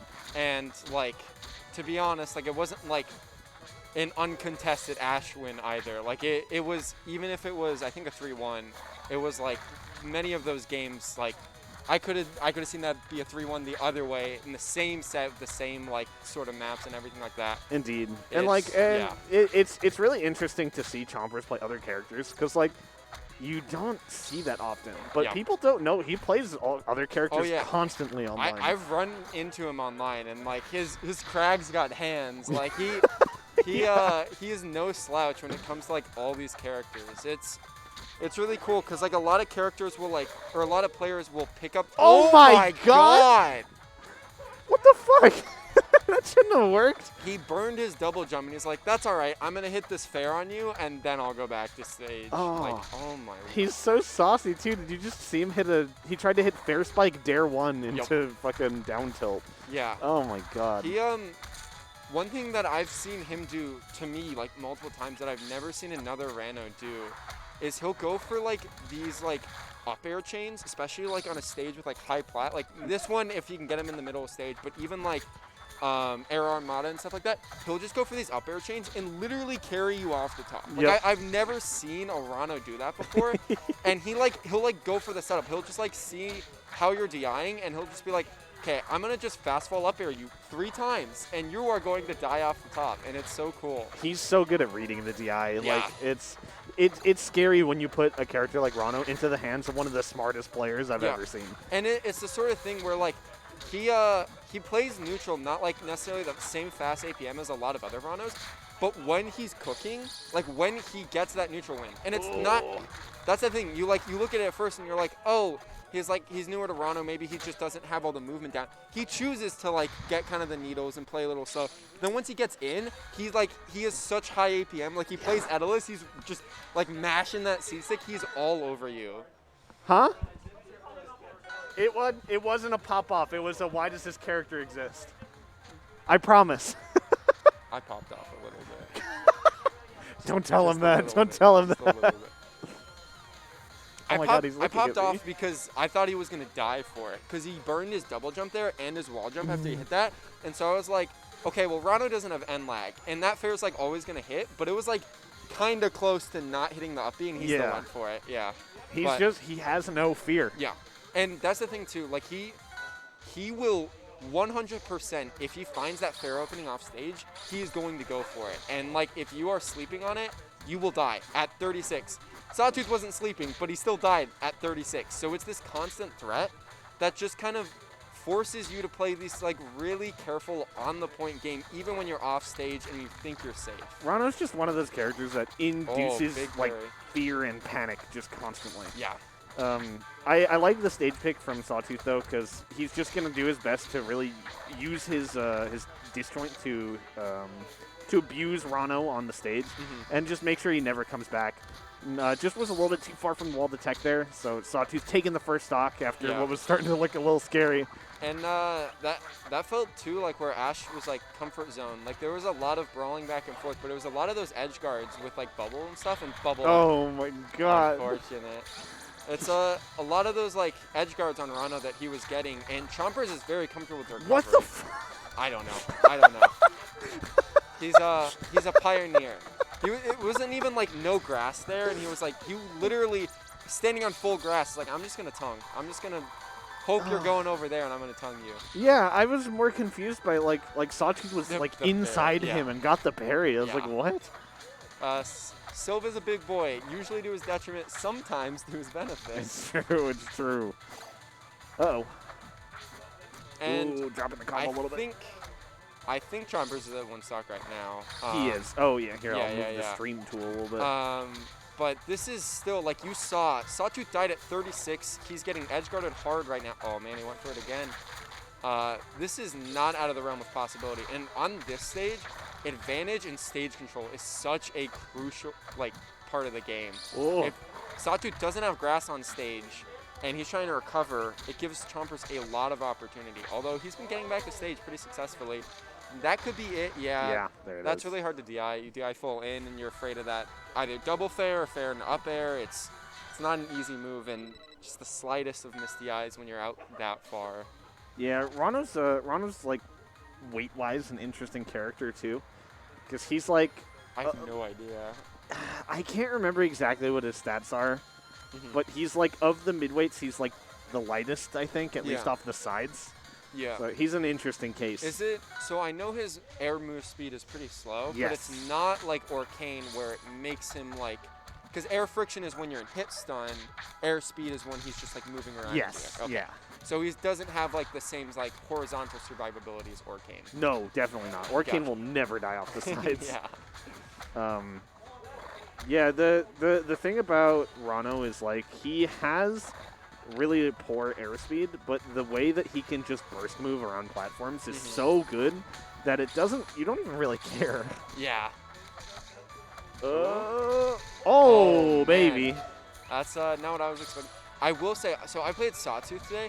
The thing that was like getting me the most, the like conversions he was getting off the top, and like with seed were like so smart. And he was also doing a lot of these like really like almost like Rano-esque, where he was like up air wanting down smashing me, and it caught me so off guard. And like he was doing it really consistently. So I'm looking forward to seeing more of those off the top kills and maybe some of those on Chompers. It's hard to catch Chompers ever DIing wrong, but you're not used to the Sylve up air one into down smash. Oh What my on god! earth? They're both laughing. I love He it. hit him while taunting.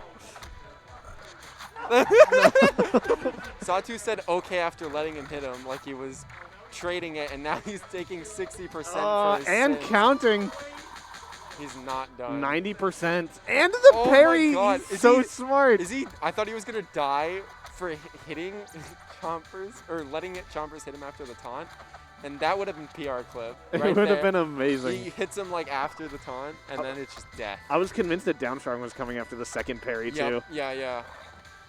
I think a lighter character definitely a down strong into a kill, for sure. Yeah, Silva is a little bit of a big Ooh, boy, great but F-tilt. he's going out there trying to contest it, but he doesn't quite have the spacing yet, so he's Yeah. just getting caught. Yeah, and Yeah. this is dead. Yeah. That sucks. He didn't have a bubble available. Yeah, I mean, that's the risk he runs. He likes going for those, like, high up in the air, almost like Forsburn if you're, like, putting smoke and you're just, like, high Yeah. up top and you're upping. He does that with bubble a lot, to just kind of, like, throw off the opponent, evaluate, and slow it down. But that's the risk you run. If you put bubble all the way over there, you can't really use it as a recovery tool as easily. Exactly. That's the thing is you have to be so careful about when you set it up. It's not like something like Arcane Puddle where you can set it up all the time wherever you want. Like with the Rana bubble, you actually have to be very careful about when you use it because it is such a commitment. But the other neat thing is it's almost like putting rock on top of like a platform. You can then use it as this tool mid-combo or like to save you, and Chompers is always looking for that. Whenever I see Bubble up there, I can see him DIing towards it when he needs to. Yeah, that's one thing I'm going to be interested to see how his bubble recoveries evolve as the season goes on. Man. I'm also going to be really interested to see how people deal with that because, like, you can definitely hit the bubble, and it actually, after, I think it was 2 patches ago, it stops you from moving the bubble for a few seconds now. Yeah. So it's going to be really important for people to learn that. It's always terrifying when he runs with you after the parry.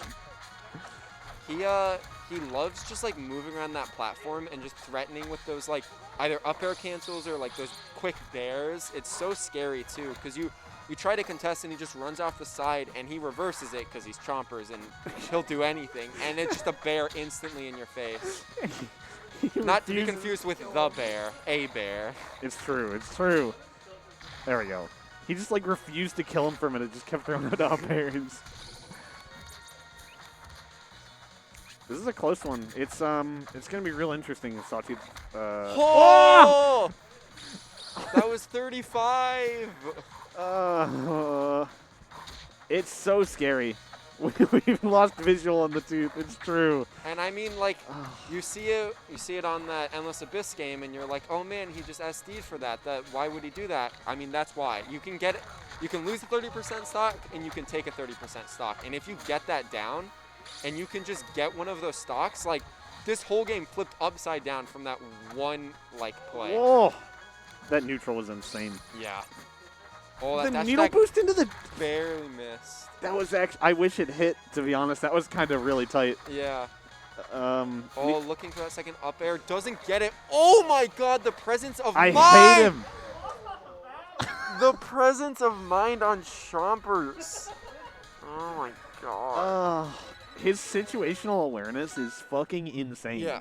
And when you have a toolbox of things like Rano, being able to up B into the stage and wall jump and have bubble stalling off stage, he's going to have so many magic tricks to pull out. Yep. And they're a little bit one note, though, because they always end in Sawtooth dying. It's so cool because like once that interaction happened, once that trade happened, it was on Chompers to not mess that up. Right? Yeah. Like he knew like a lot of players would just go back to stage because there's no grass for the silv. You can just play that safe. But if you go for it, that's a stock, and he knew that. And he went for it. Execution was clean, and just gets him another game. And that's what's so scary about like Chompers on Rano. It's like even if you see him bleed on week 2, you know that like he's not afraid to practice this stuff. He's not afraid to work on these things. So he'll watch that set that he lost, analyze it, and go, oh, maybe I SD'd here. I'm not going to stop going for that. I'm just not going to SD anymore. And then it's terrifying because he's a player that's very not afraid to take risks when you're off stage like that. Yeah. And giving him a character like Rano, where he's pretty much always in advantage in that situation, it's going to end up being really hard to deal with, I think. Do you know if he's going to Genesis? No, he's not. Okay. But I believe if he was going, he'd just play Edalus. Are you going to Genesis? I am going to Genesis. I won't spoil any tactics for you, but I'm excited to see the run. That's for sure. I have no fucking clue who I'm playing yet. If that's what you're gonna ask me. No. I was wondering about character stuff. Yeah, I have no clue. We'll see. Yeah. At this point, I'm having fun with Forsburn. It's making me like playing the game again. I watched my VoDs for the first time in like 2 months. Yo, that's a good sign. So it's nice wanting to learn again. So I'm gonna play Clarin when I get to Genesis and see who I'm feeling. Yeah, absolutely. We'll see. Oh, didn't DI in. So Sawtooth didn't get that dare that he was looking for, but still an offstage scenario for the Rano. Gets back to stage. Yeah, a little bit unfortunate that he burned his needles already, but still living, getting sent on to the other side of the stage. Oh, what's up, Pajaro? Oh, shit! Hello, Pajaro. Goodbye, Sawtooth.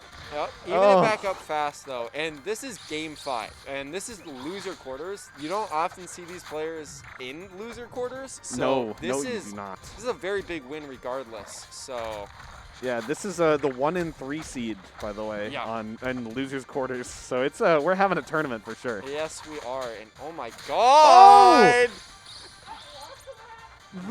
He did the whirly durly into the up strong. And I mean, like, you look at that scenario and like meme it all you want, but Silv disadvantage state is hard. And when you have a player like Chompers there who's willing to go for that stuff, you can just die for something like that. And if you don't pick the right option instantly, it's just going to be a stock. And that's so scary.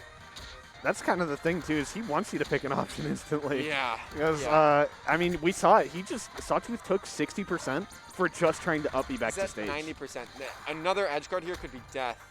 Or even that. Like, see, that was looking for the panic option there. He's waiting for it. Oh, nice. Huge call out. He called out that DI in on that last side B, and that's going to net him a very dearly needed stock to even this game up. But this is so scary. Oh, what on earth? I think he meant to tongue there. Yeah, I was going to say, he's been doing that tongue in that instance every time. I was expecting that. Oh, man. He's so smart. A lot of people will do, like, jab one. Wow. Good catch with the Dacus. Dacus catching him on. Yeah, I mean, Parker goes for those, like, the double jump fair when he's landing to protect him. And it's honestly a surprisingly safe option. Like, run-up parry can kind of beat it, but you have to call that out. But Dacus, I mean, you can just slide right under that. You And can. He did so. Very well done by him. Ooh, that was a good comeback. All right, now we have Ash versus me.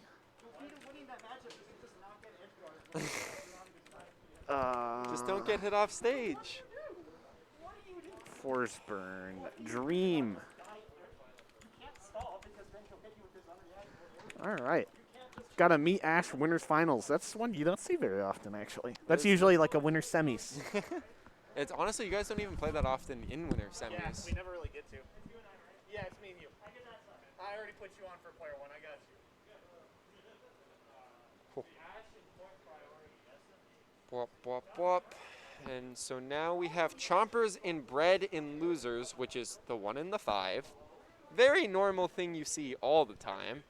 And then in Winners, we have Ash in Plastic Dinos, which is not all too surprising, but considering the list of players that attended, I mean, big stuff. Big stuff for sure.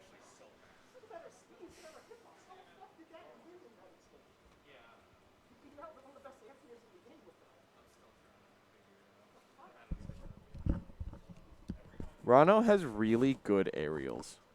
Rano does have really good That's a hot take, by the way. Also, speaking of hot takes, I have something for Chompers. When we play our set, I have something I'm gonna do. It'll be fun. Don't worry. We both have bubbles, so it'll be funny. Is it going to be in the training or in the game? Both. Okay. Yeah, don't worry. You guys will see it. It's pretty good. We are down to our final 4. With that, Chompers moves on. Close 5-game set between the two of them. Yup. Now, if I can stop this Rano, it's up to me now. But first, Ash and Dinos. Ash burning through everything in his path to get here. He had to fight me. He had to fight Chompers. Like, he did not have an easy run to make it. But and to be honest, he did it in pretty convincing fashion. Like, he had close games, but like 3-1s. 3-1s is 3-1s. 3-1s is 3-1s, and they can be close games. But if he walks away with the win, like. Yeah. I mean, I've seen a close 3-0 before, you know? Yeah. I've had a 3-0 where I'm like, dang, I almost lost that whole set. Yep. But I mean, it's not like he's running a full gauntlet here, but 3-1s means he's a lot of time to breathe, a lot of time to think, especially in winner's side, yeah. Meanwhile, Dinos, if you're just looking at the seed, Dinos had an easier matchup. But if you know our scene, he had to fight Monkey, and then he had to fight you. And that sucks. Yeah. That's also a rough bracket. But now he Yeah. has to fight Ash. So we'll see. But I don't hear game audio either. The technical I difficulties. blame Chompers. The technical difficulties started this bracket, and now it seems like they're trying to end it that way too. They were having technical difficulties, and so I blamed you. I know it's me. I did, in fact, pop on comms, and suddenly the game audio died. Like, I can't argue with, like, the statistical facts. We have audio once again. And this is going to be a mirror of my set against you, actually. Yup. The Orcane versus the Force Burn. Yeah, apparently 2 staples in the top 8s from now on, it seems. Yes! I'm excited. I'm a big fan of it. I mean, I flipped Orcane quite a lot against you, and kind of great. As soon as you pick Truffle, I'm like, oh, I should have banned this. Oh, no. I mean, that's the problem with Forsberg. Like, I'd argue he has, like, a couple bad stages, but he has a lot of good ones, too. I know you. I know when I fight you specifically, I feel like you're very comfortable there. So, like, Yeah. it's one of those ones that I need to mentally just be like, oh, I can't let Schooly go to Truffle. Yeah. It's also not particularly good absent stage in the matchup. I lose a lot of the edge guard on Yeah. things. Yeah, I could see that. And I die still very early, and you can chase me into the top. This is not great. So, like, I should ban Truffle. Hey, Merchant Port, baby. And starting off with immediate droplet down and then droplet forward. The safer option, I like it.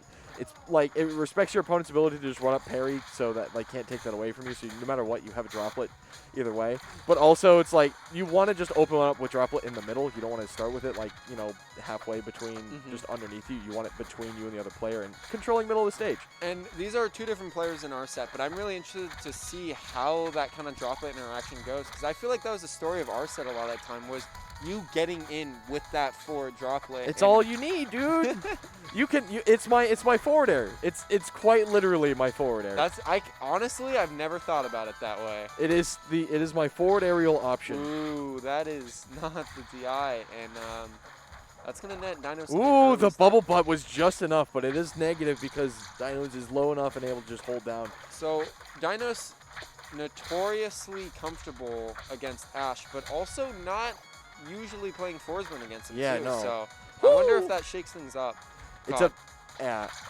Ash has been known to have like methods, but their methods is like because he has like consistency. He knows what he wants to do and he's good at it. When it works, you die. So yeah. Yeah. Oh, that was so cute. He missed the turnaround. Or he accidentally got a turnaround and died for it. Dinos didn't immediately double jump there. He like stalled up there in that smoke. That was the right call. He called out the parry and just didn't get the side B straight onto Dinos. That's a weird distance. I don't know if that up smash and the down smash is still true, but there's now He's dead. He's actually dead. There's now more of a window to, I think, parry or air dodge out of it, because that first cape takes a little bit longer to get into the second hitbox. Even, I think, off with. I could be wrong about that. Yeah. That's where this kind of gets hard for the Arcane, by the way. When you get Forsburn up to like that 100%, it's not about getting in. It's about getting in with a move that kills. You need to land sweet spot back air, or you need to like bait out something where you can land a down smash. And don't get me wrong, down smash is super quick. Frame 7 is good. And up air is your other option to kill with. But the problem is Forsburn has really big moves, and you can't just like run up to him and just be like, yo, hey, let me down smash you. It doesn't work. Yeah. You're going to get beat out. You have to make an opening. And when they're at 100%, you can't make that opening with just like a soft hitbox. Yeah. You'll send them too far away, and then you're in trouble. And that's the interesting thing. Like, both these characters love being on the ground too. Like, Forsburn's ground like moves have so much range. But the interesting facet is like that's normally where Orcane like is able to outrange things. But honestly, like the aerials is where Orcane can kind of play like almost like this outrangey game with like bubbles and things like that. And it really mixes it up, because unless the Forsburn is going for back air, you can beat out a lot of those moves. Yeah, Orcane starts winning when he starts forcing the Forsburn into the air on his terms. Yep. That's what you want. Things like that. These nairs to come down to create space, and then from it, big strings. Like these. There we go. The droplet, to be fair. Oh, woo! great But DI. it doesn't matter. Bubbles to get the set, and that's it. That's all he needs. That was great DI on those bubbles. He avoided that up air there, which most certainly would have been bad. Down smash to cover. Yep. Just barely enough time. Forward smash off of puddle has a lot of end. Well, actually, they normalized it, so it actually has the. Yeah. Forward smash with puddle has a lot of end lag, but frame 7 is still a quick move. So. And this is interesting to see on Back air? Dinos too, because a lot of times when he plays Clarin, Ash just straight up like disregards bubbles as an edge guard because he doesn't want to give Clarin that down beat. Yeah, it's not. Forsburn doesn't have that luxury, so these edge guards can get really brutal. And right there, what we saw was a small habit punish. Dropletting there is something that, like, if you're ready for it, it's going to rise up and hit the Orcane. And if it does, the Orcane finds themselves in a really awful spot because they have no droplet, they've got no resources, they have no air dodge, they have no double jump, and they've got their opponent directly below them. So they're just, like, very sad. You can kind of catch them out with anything, and then suddenly the Orcane might be dead. You can side B out of it. You can like do a quick immediate bubble butt to try and get some space, but bubble butt like needs to accelerate, and it doesn't have any acceleration if you don't have a double jump. So like adaptation and comfort for Ash. This is definitely a comfort stage for him.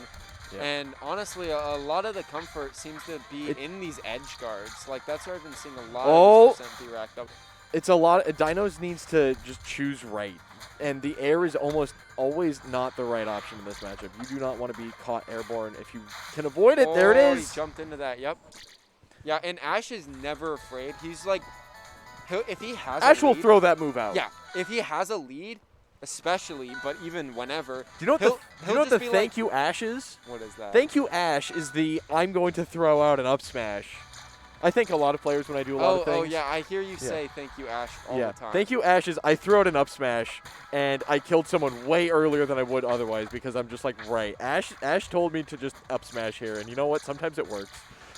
Dude, I learned something with Dinos today. He just like charged an up smash on me at like 80% on like Frozen Fortress, and I just died. And I was like on the top platform. I'm like, huh, you can That's really the just thing. do that. Yeah. He's Oh, parry. Yep. Up smash. Not gonna kill. That's what he did to me, but it was on a higher platform. Woo! That plat drop nair. That plat drop nair was nice. Ooh, the moonwalks. Oh, Oh, the Dinos wanted movement, baby. The neutral. that. So that's the other thing that's actually weirdly big in this match. Oh no! And Dinos is super good at abusing it. So the Orcane has lower air friction, which means a lot of these like a lot of his arrows can actually combo into up cape against the Orcane, and if the Orcane isn't DIing it right, or slouches for a second because there's less wiggle room. Oh, close. That's the thank you bread. Oh man, Dinos loves his little smoke uppies. But yeah, there's He's less wiggle room for the. He saved his life. Did he really? I Yeah, thought he was actually making did. it No, back. no, he didn't have the resources. He wasn't gonna make it back because he burned his double jump. He didn't have an Orca hop. So all Dinos had to do there was literally stay at the ledge and down smash. Oh, here comes the down smashes in Here, Orcane. there's fashion. that's the Ash, the tech chase with down tilt and dash tech, dude. That is Ash to a T. And then once he gets you off stage, he's got these clean edge guards. Woo, the down tilt so quick. Get the real one. He knew the real one, but he got distracted by it, and then the fake one got him with the clone pop. Ooh, jumping in nair over that. Keep in mind, this is looking very Ash favored, and if this goes Ash's way, this could be a pretty big, tournament win for him. Yeah. Up air is going to catch, sour spot, it's going to lead him to a back air, and that's going to kill. That's going to kill on Spirit Tree 8 Ways to Sunday. Wow. I don't know how that didn't Galaxy. Woo, the wave dash down, or the wave land into the down tilt to get off that sour spot back air. Oh, I wonder if that was like a stick drift or something, because that would have been a really hard input for Dinos to get right away. Something that Ash is going to have to catch on to is when he starts these down tilt trains, these strings together, Dinos has to jump out of them, and the answer to that is bubbles. And if you can steal a double jump with bubbles at that kind of low percent, you can get some really nasty stuff with nair and more down tilts. But if Dinos doesn't nair there, then if you go for that fair, then he's going to go down and he can get out of it. Woohoo! Oh, the parry! The parry was like the jab check. Dinos maybe could have baited it out. Ooh, no that was resources. really good. Just the air dodge. Still no resources, and it's gone. Yeah, and that's the risky run. I mean, like, it's hard for a lot of characters to DI that up smash right. It comes out fast, and it's so scary. Well, not only But that, it's even harder for Orcane with that air friction. well, not only that, but he had no resources. He was dead. 'Cause he nair bounced. Oh, does that He not nair bounced. He refresh it? didn't. No, God Okay, no. okay. It used to. And then they took it away from me. that it doesn't, but that's actually really good No, to know. I yeah. just hard hot Yeah, take. so- Make my character stupid again, please, Dan. So all he could have done there was just get that perfect DI to get out of that up He smash. either had to perfect DI or like up B cancel out of it. Yeah. And even that like doesn't get him out of it because it's really lagging. You can still get caught by a follow-up up Yeah. smash. And this is Ash's pick. I really don't like this, honestly. I You understand may this. disagree. I agree on the grounds that this isn't an Orcane versus a Forsburn on this stage. This is an Ash pick. Yeah. This is one of his most comfortable picks. And more importantly, I could tell you that he was going to pick here. Yeah. And one of the reasons for it is bubbles on this stage control the important part of the stage, which is that middle. Ooh. That's okay. That's going to kill. You have to pop clone there, and popping clone there while teleporting is dicey. What you can do with bubbles is when you have puddle right there in the corner, underneath a platform on the left or the right like that, you can pop it when someone's trying to do fun movement. It'll catch them out, and it's really hard to parry. Ooh! That is an interaction. Yeah. That, so like right there, he wants it there so that he can just control a huge amount of the space of the stage. Yeah. And the other reason is the close horizontal blast zones. Ash can easily carry you from one side of the stage to the other, and then once you're off the side, he can just edge guard you to oblivion with bubbles. And if you go high, he wants you to go high so he can follow it. I saw that, Ash. The little droplet and then the teleport before it landed so that you could appear on the other side but have bubble between you and your opponent.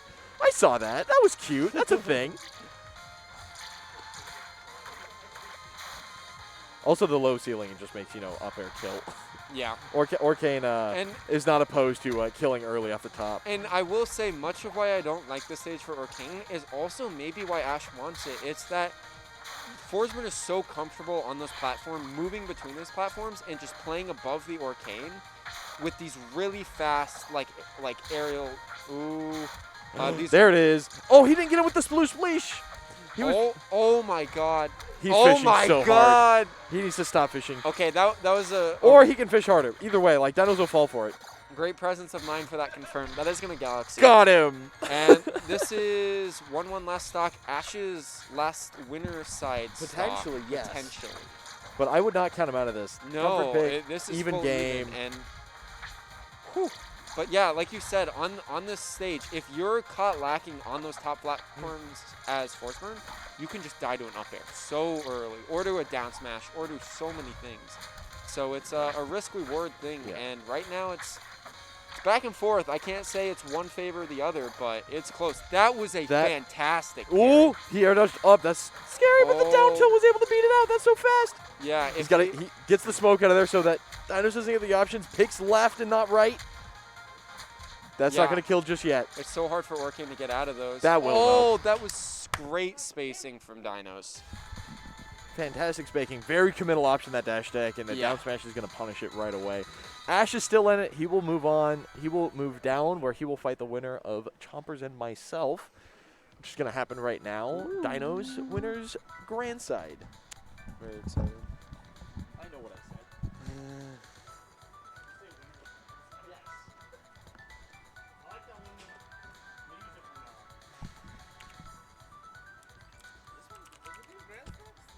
No, this is loser final. No, loser semifinal. Wow. Chompers versus Breadstick.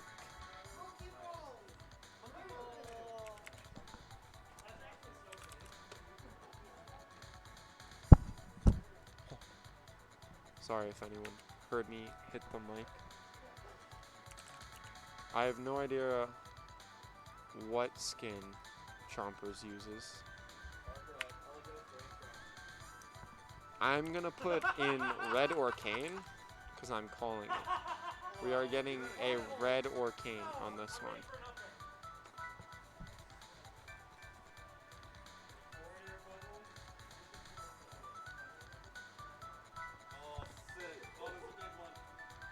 We are currently blowing bubbles, so very important stuff. Really important stuff to delay the tournament about. I agree. This is amazing. You're a genius.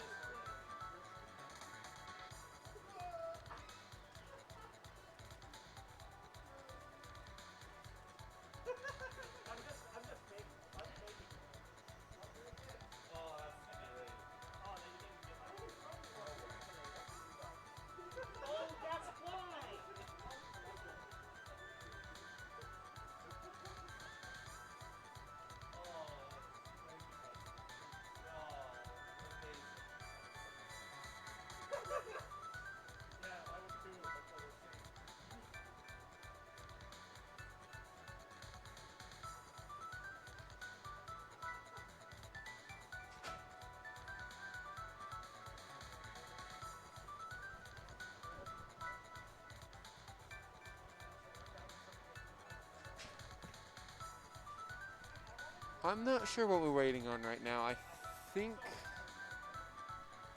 maybe a stick of bread, but I know he was blowing bubbles. I don't know where he went to after that. Welcome, Mr. Photographer.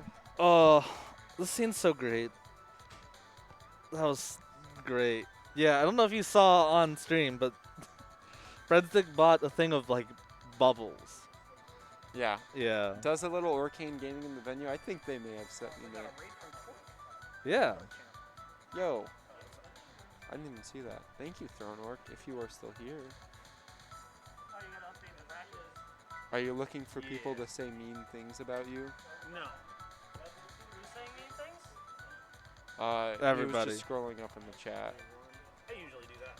Everybody's making fun of you. I will say, I've heard less Dinos cheating talk once you switch to Forsburn, which feels... Which is surprising. Yeah.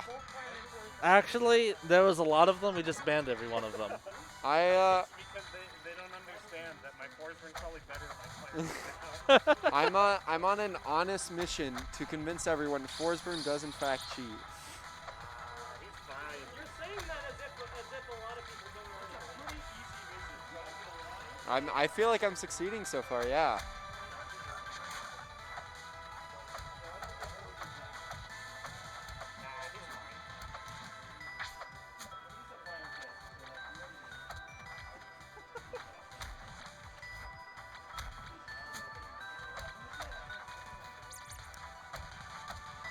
So we used to get all excited about our character diversity, but this tournament has not really been one for character diversity. We've got 2 Arcanes, although half an Absta, 3 Forsburns. We do have a Rano, which we normally don't, and a pretty good one at that. Chompers Rano, no slouch. I guess there's still some variability there. We have Malo, Ori. Okay, I don't know what I'm talking about. Everyone else is fine. It's just that there's too many Forsburns. Yeah. Everyone started playing Forsburn. No, I know. Over time I've started to get more, like, enjoy the Ditto more. But if this was like 2 months ago, I'd be really sad. Because I like Forsburn, but I don't like playing against Forsburn.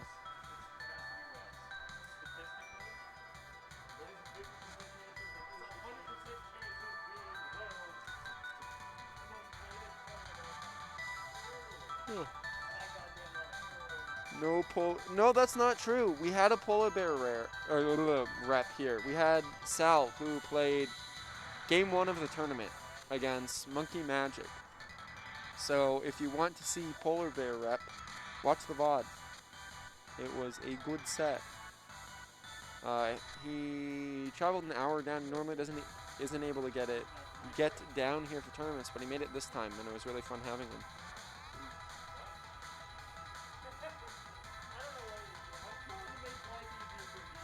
If I miss it, I miss it. Just do your thing.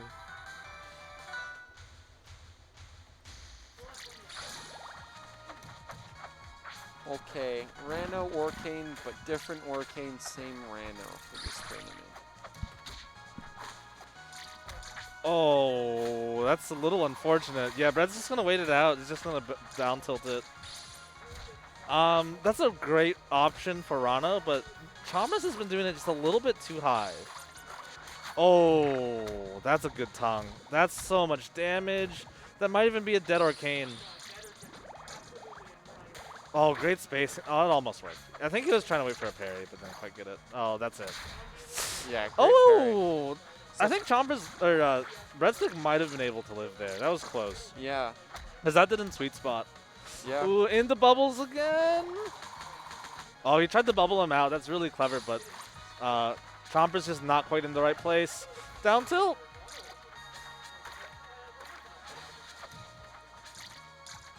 Well, that didn't hit him? Yeah, right? Wow. The pedal just landed on his feet. I am glad I wasn't the only one that saw that. Yeah, Chompers spacing around these droplets is nuts. Up smash, down tilt. Very good confirmed for Ooh, the tried to Mr. call him Orcane. out there. And still very Ooh, Chomp that's header. good. He Yeah, has he been- lived that one. He had more space, though. Yeah. I will say Chompers has been punishing these Orcanes hard with parries. Even against Ash, he was getting so many. Wow, just barely hit him with that. Fell out of the Bacchus. up air, which is actually going to save Breadstick there. Oh my god, that almost worked. If that was just an up Yeah. smash. But great idea. Okay. Oh, got the tech, though. Yeah, I was surprised that Chompers was high enough to get punished by that, yeah, he's ready for it. Yeah. Breadstick didn't have any other option too, so you were just dead there.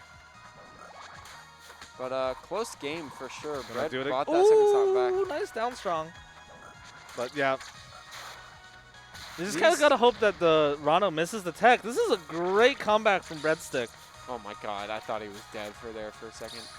Ooh, that's so bad. Oh, he got the quad needles tongue. That's a great roll read. Yeah, I can't do it a second time. Oh, I didn't actually know that. Yeah, you can't do it twice in a row. I knew if it popped the bubble, you couldn't. Or not if it popped it, but like you Yeah. couldn't do it. Actually, I don't know what I knew. Either way, If the you Orcane manage is out of to the bubble. knock them from bubble into bubble, it will work, but you can't like tongue them twice in a row. Oh, okay. Wait, can you put a bubble out? If you put a bubble out and knock them from bubble to bubble, they'll Wait, go can you in have it. 2 bubbles in this screen at once? If you put a bubble out and then use tongue, they'll be in a bubble, and your bubble will still be on the screen. Okay. Yeah, I guess I've never like seen that. I guess I thought the bubble would like despawn. But The yeah. bubble's mostly a recovery tool, so you don't really see it in gameplay. And great recovery from Breadstick. Yeah, I think we have the names flipped.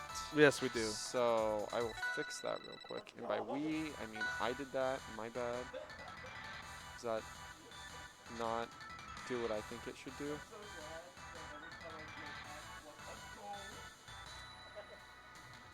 Huh. It appears the swap button doesn't feel like swapping. So What? It should. It's Wait, okay. That's not swap. That's refresh. Swap. Whoa! There's a second swap Oh. button. And by second, I mean 1. I just got confused about what the swap button was. Well, there we go. Let me see if I can find which Rano skin is that. Is that Beach Rano? Rano. I think Pool. Pool, yeah, pool. I don't think it changes. And oh no, it does. Okay, Yep, it'll change it. cool. Ooh, great Interesting turnaround counterpick- back air. Interesting counterpick by Chompers, but Oh, this is a great counter pick. really. Yeah, because Orcane's never going to really die off the side anyway. And Rano's up strong will hit the platform. Okay, And that'll kill super early on this stage. that makes sense. So, yeah. Ooh. Yeah, like Orcane's not dying to that on any stage, except like Rock Wall. But I don't think Chompers wants to pick Rock Wall right away. He is very out of resources. And very dead, it appears.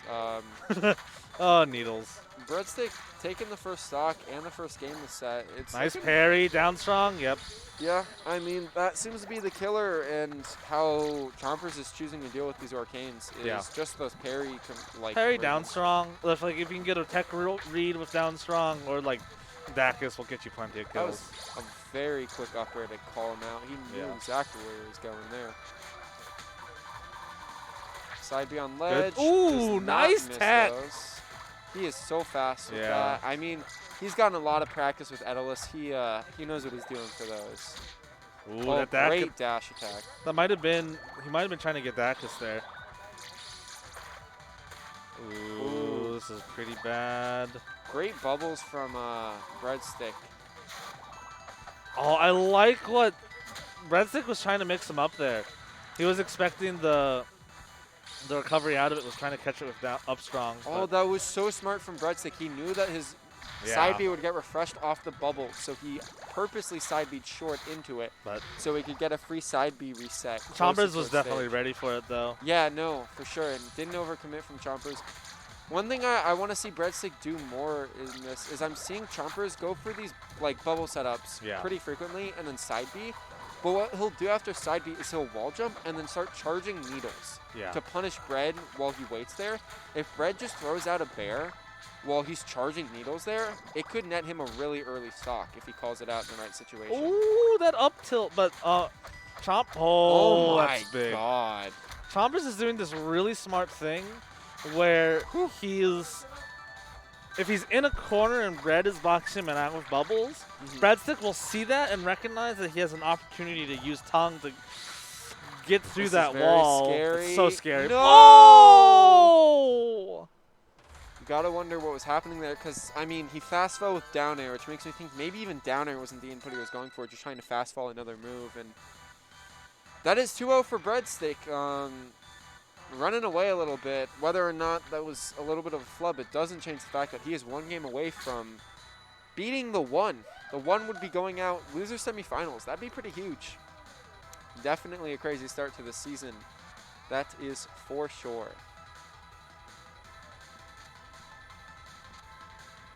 Either way, regardless of whoever wins this set, will be getting a run back against Ash. Ash beat both these players right here. Yeah. Little bit added to his resume, considering that these are going to be... Run upstairs is so funny. Just barely got there in time, too. Ooh, yeah. Calling out the zip zap with the down tilt. This is a bad place for an Absa to be. Oh, why did you try to parry that? I mean, I will say parry at early percents may not do much. I mean, I guess it wasn't even that early, but... Oh, bad DI. Whoa. Absa's just so light. Oh. Rolled behind the tongue. Yeah. Gets him in bubble, but wasn't able to fall. Great crouch cancel from Chompers. And that's the interesting about this matchup. Rhino feels really comfortable flat dropping, of course, but also on this like grounded neutral. Oh, got the sour spot. That's unfortunate. Oh, that dare to put him on the other side and then just wait. I really like that. Choosing to charge needles with that side B, giving himself some time. I like that. He's really good at using these needles to just steal stocks like that. He was investing in the future. Cheater. Getting bubble out of there. Like that. Ooh, that's really good. Keeping Cloud.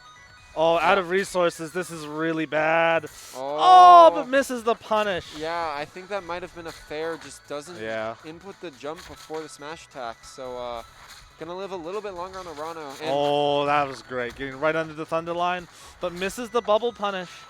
I mean, the good tech. Orcane was working great. The Absa seems to be doing a little bit less of a service for poor Breadstick there. But does get the stock. And Absa is no slouch when it comes to stealing stocks early, so not out of it. Breadstick was in a similar situation game 1 and got out of it just fine. Yeah, it's true. He could do it again. Ooh, great patience from Chompers. Great tech, too. That would have been sweet spot up smash, which, as you can see there, bit scary and very strong.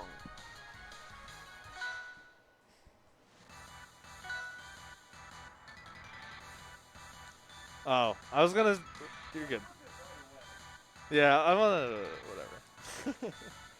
Whatever. Game 4, sticking with the Absa. I mean, definitely a confidence thing. Bread knows that he can win with the Absa, otherwise he wouldn't pick it, but he also uses a coin to pick his character. So you wonder if maybe he's feeling the Orcane a little bit more, but I'm not too upset. I think his Absa is good. I don't think that there's a handedly better character for either of them, and maybe it was just needed to feel it out a bit more. But I mean, only so many sets or so many games you want to play with against a player like Chompers. Like once he figures you out. At this point, like there's no bad stage to pick. Yeah. This is a good option though. It helps deny some of the plat drops from Rano. Yep. Especially in situations like this, but back air moments can just happen. Got it again, but only triple needle this time. Yeah, you gotta be so careful with teching out against Rano, because just tongue is such a great option to cover that. Ooh, I like that mix up. Woo! Nice. 3 fairs, sour spot into normal fair. I will pop up. Doesn't mean I like it. Yeah. Chompers a little low for that to get much, but that was good. Oh, okay. If Cloud hit there, that would have been really big. Yeah. And that would have been Rano off stage with no resources. This is super kill nice percent. Parry. Yeah, that's going to be dead. That's the thing about this matchup. Either a parry or a call-out Dacus can kill this Absa so early. Oh, I love that. But these edge guards are looking really good. Yeah. A little bit of a mistake from Chompers, and now he is down 1 stock, potentially last stock in this tournament for him. And For Chompers? He's got one more game. no, not if he loses. Oh, you're right. You're right. Yeah. Yeah. Either way, though, he's bringing it back. He's diminishing the threat of this game a little bit, but Bread just needs one Wow. opening. Great tech chase. Ooh, that was close. Great. Really good air dodge from Bread. Oh, gonna get back aired. Okay. Rana doesn't have needles.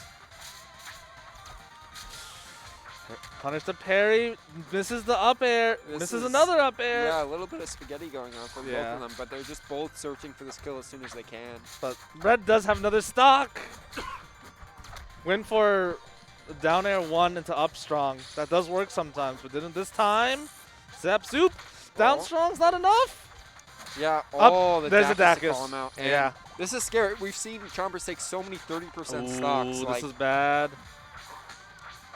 Breadstick has a little bit of percent to play with, but it's these edge guards you have to be really Oh, that was Great almost parry. so good from Breadstick. Great parry from Chompers.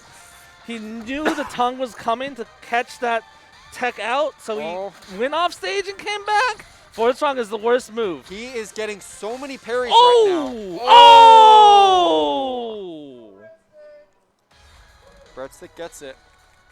And now we have the Ash Breadstick run back. 4 in 5 in loser finals. Super exciting. I'm going to be taking my leave from commentating, but I'm sure Variable will do some great commentating. I'm sure someone else will hop in eventually, but it's going to be a really good set, that's for sure.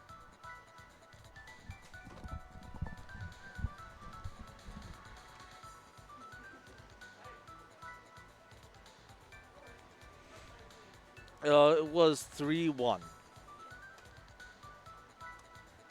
That was definitely a game 4. And the Ash Breadstick run back.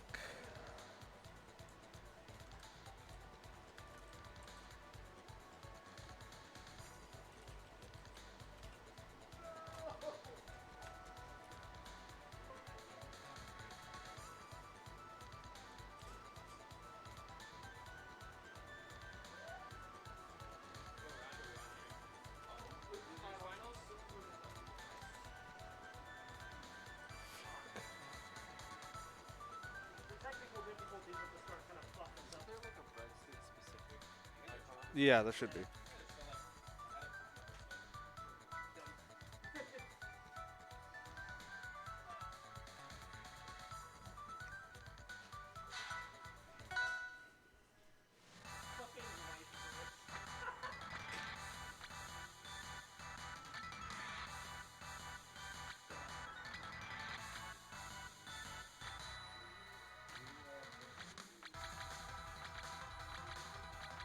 We're gonna give this another try, Brad.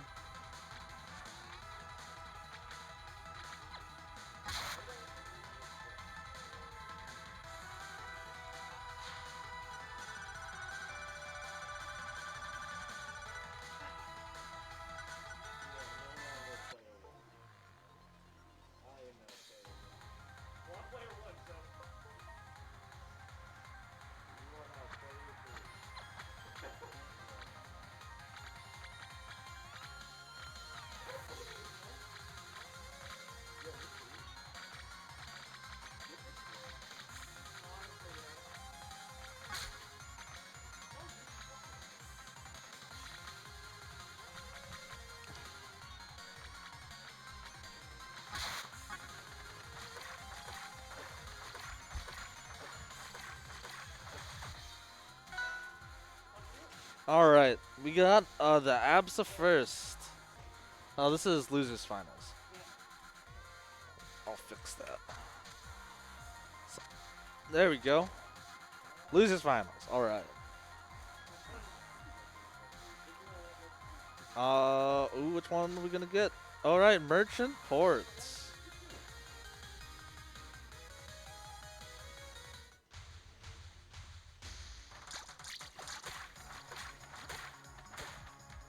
All right, the quintessential lean forward, lean back matchup.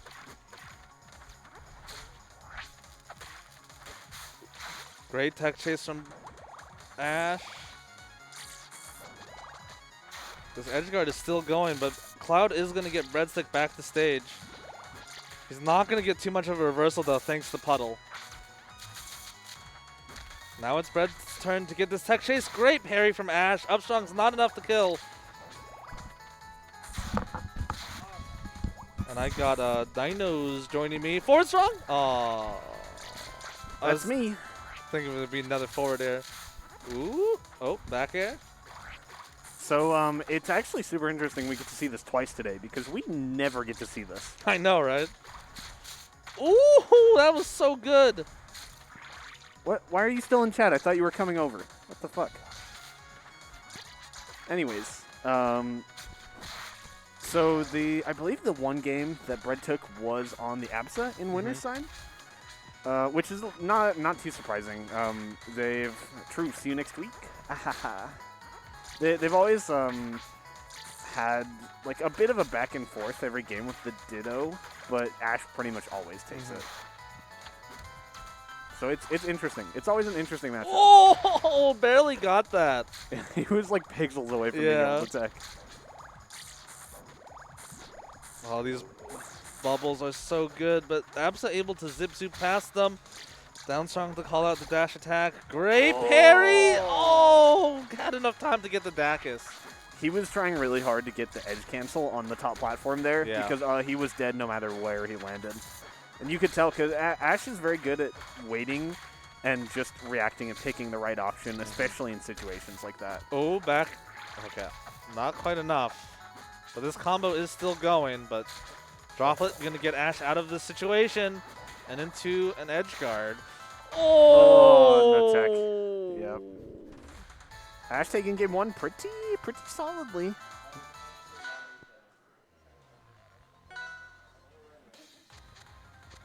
Very unsurprising bans. And Bread rolling the ABSA again. Not switching over to the Ditto. Great parry. I don't think I like this pick. I don't know. I'm having a hard time rationalizing why, but like my instincts are telling me that I don't like ABSA Orcane on the stage. Although it does mean that you're going to kill the Orcane off the edge guards much easier, so who knows? Oh, these back airs are so brutal. It's one of those moves where it's so hard because you have to DI differently. Oh, the DI! Yeah. That's a Rockwall moment if ever I saw one. Great parry, though. Oh, missed the punish. He's just flubbing a lot of these opportunities that he's finding. Great patience from Ash. Both players. Oh, bubbles. Oh, wait, that was kind of tight, actually. Yeah. The double jump cancel Cloud to bait out something from Ash was actually really sick. That barely did not hit. There we go. Ooh, great drift out from Ash. Not going to be able to find a follow-up. Ooh, I like that so much, but Absa's down strong is not going to do much. Oh, that Cloud Lane hit. Nice parry. That's got to be dead, right? Yeah, he had the recognition. You know, a lot of Absas would have just dropped down with Plat Drop Dare there and lost the kill, so I'm really glad he had the recognition to just land, do an up strong. It's a really underappreciated skill gap. Oh, nice tech read, yeah. Yeah. Teching on platforms against Orcane is very scary. Oh, okay. Didn't get the sweet spot there. It just feels like Bread is not getting very much off of any neutral win he's finding. Like, Ash's DI has just really been on point to avoid a lot of this stuff. Oh, nice tech. Yeah, I thought for sure we'd see a pickup with that dash attack, but just barely missed. Now we're in the danger zone for Bread. These falling bears are going to attack, and the Absa is very light. It's a little scary. Sweet spot fair. Oh, oh! Out of the bubbles. Oh no! Yeah, Bubbles bringing Absa right into up air range. Ooh, nice roll out. Breadstick playing this very carefully because he knows he might die to something like that. You have to be so careful committing to a grounded option next to Orcane at percents like Ugh. this. There we go. I like. No. Oh! See, that's what Nice. I'm talking about. He F tilts once and gets hit for it. Ah. Yeah. Yeah. Ash going up 2-0. That one looking a little better.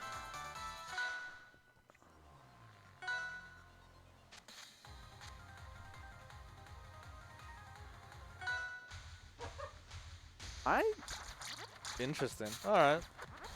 If I felt a little weird about the Rockwall pick, I feel awful about this one. I really don't like this pick from Brett at all. He went random. Oh, he hit random? Yeah, he went Okay. random. I looked at my phone for literally like 0.25 seconds. Yeah.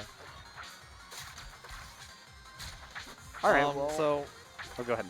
yeah, maybe Brad not feeling great about getting Absa again, but you live by the coin, you die by the coin. That was really good, though. He really does, but I think in this case he kind of prefers the Absa. Just I know neither of them really like the Ditto at all. Yeah. Ooh. Okay.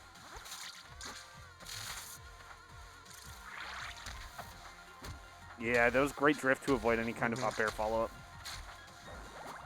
He's just doing such a great job of moving around Brett's threat range.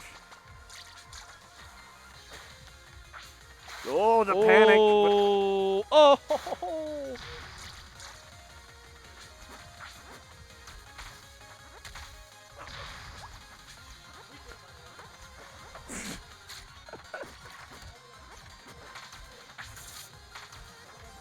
Okay.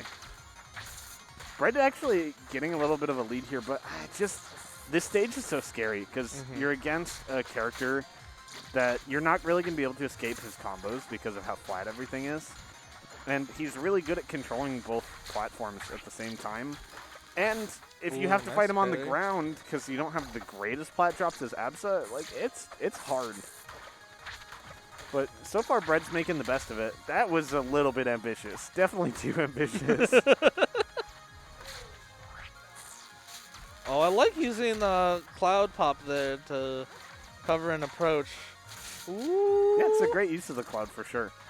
That's one thing that Absa does have going for her on the stage is the cloud, like right there next to the top platform, like stops anyone from going under it or above it. Which is very nice.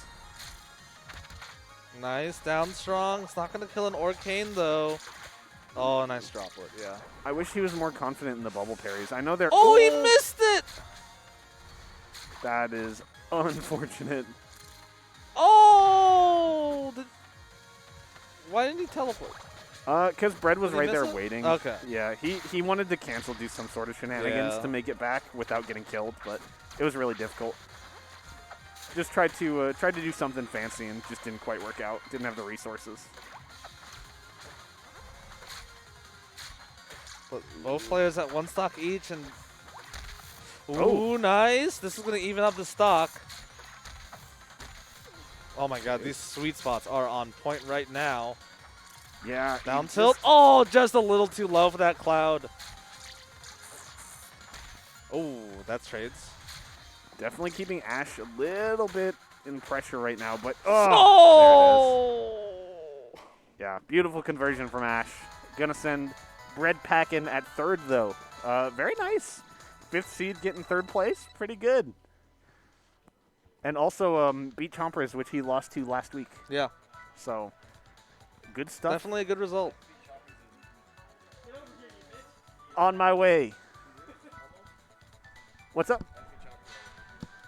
Yeah, that's really like his Rano's good too. Like that's a good win. It's not like I feel like with some players, like their secondaries, you could like genuinely really be happy with. Yeah, absolutely. I think it's like the main ones that come to mind is like SBS, Chompers, Dinos, and or that come up. To be fair, we're probably the top. I'm going to hop off commentary too. Enjoy finals.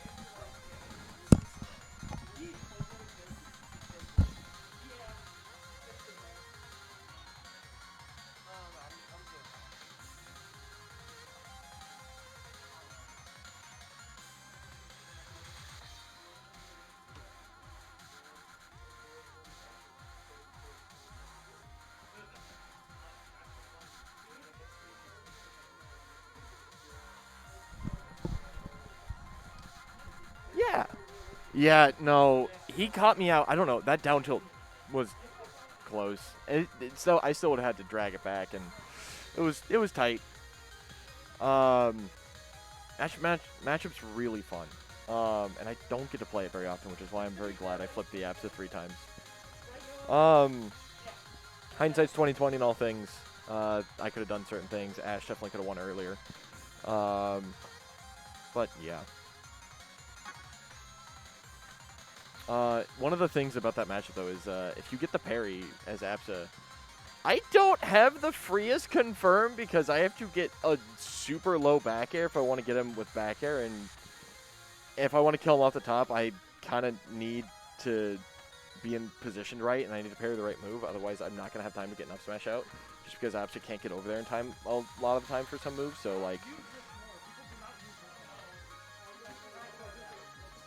but still a very good set, still very close. And I, blew some things, so I lost. But we're going to get into the last time for the evening. We're going to see an Orcane fight a Forsburn.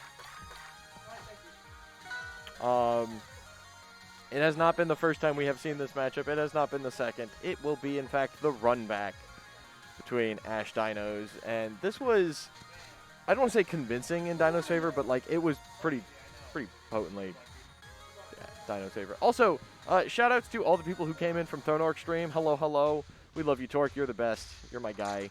And thank you for fighting me at Heatwave. It was super fun.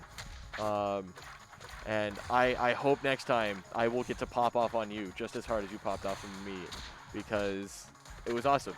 And I'll see you then. Anyway, we're going straight to Merchant Port. And this is going to come down to Ash playing his game and Dino's trying to get around it. Ash trying to just play that space, that distance where he forces you to do something and then whiff punishes it. Woo! Forward air into back air is not going to kill. That will, though. No options, no resources other than turn around droplet into like bubble butt. Maybe get some shenanigans out of it. Teleporting there with Dinos prepared and ready is just going to be... That's dead. He actually just died. If you've got no puddle on stage and you get that double jump sniped out by that is one of the reasons why Cape is so terrifying in this matchup. Because Forsburn can pretty much just throw Cape there at the ledge, and if it hits, if it clips the Orcane and steals a resource from him, that Orcane, especially if it's no puddle, is dead. Doesn't matter the percent, doesn't matter what happened. You just died. And you're like, oh, because now what do? Do I lean in? Your only vertical option at that point is side B. And side B, if you didn't know, doesn't go very high. Yeah. That was brutal. But barely counts because Forsburn stole a stock because he's a thief and a liar and a deception cheater.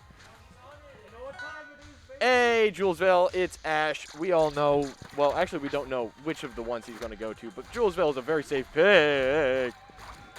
Puddle's on stage, and at 0, you're not going to just immediately die, but no one ever wants to just be spiked 8 seconds into a match.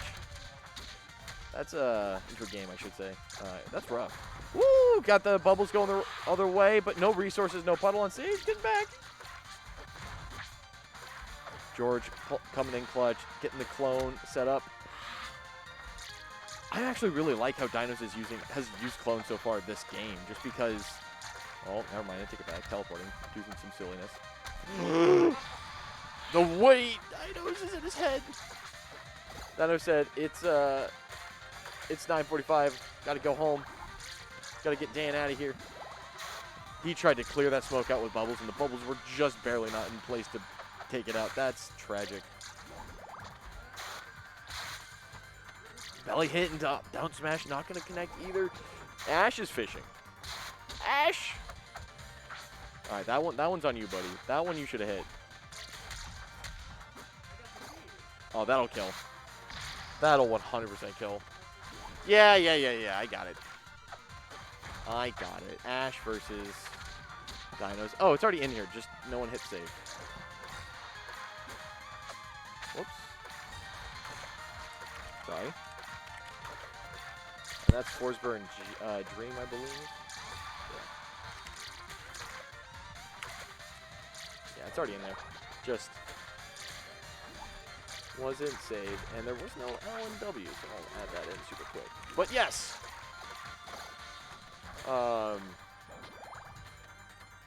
this is a bit of a departure from our first game. Much closer. Woo! Woo! Woo! Bubbles interrupting. Every time Dinos manages to clip Ash with Clone, it can just be so dangerous. It's so deadly. Oh! Belly hit. Not at this percent. You got to have Puddle if you want that to connect and be certain. Up air, going to catch it. Be a bit straight, but Good is going to survive. Oh, the jab checks. Trading. Keeping Ash alive. Do not want to get caught by Cape. You'll just get caught by the second one. Yep, Cape down smash. Chasing. That could have been an uppie. He knew it, and he was like thinking about it, so he threw out one very late. He dodged Clone, and that down smash could have been lethal.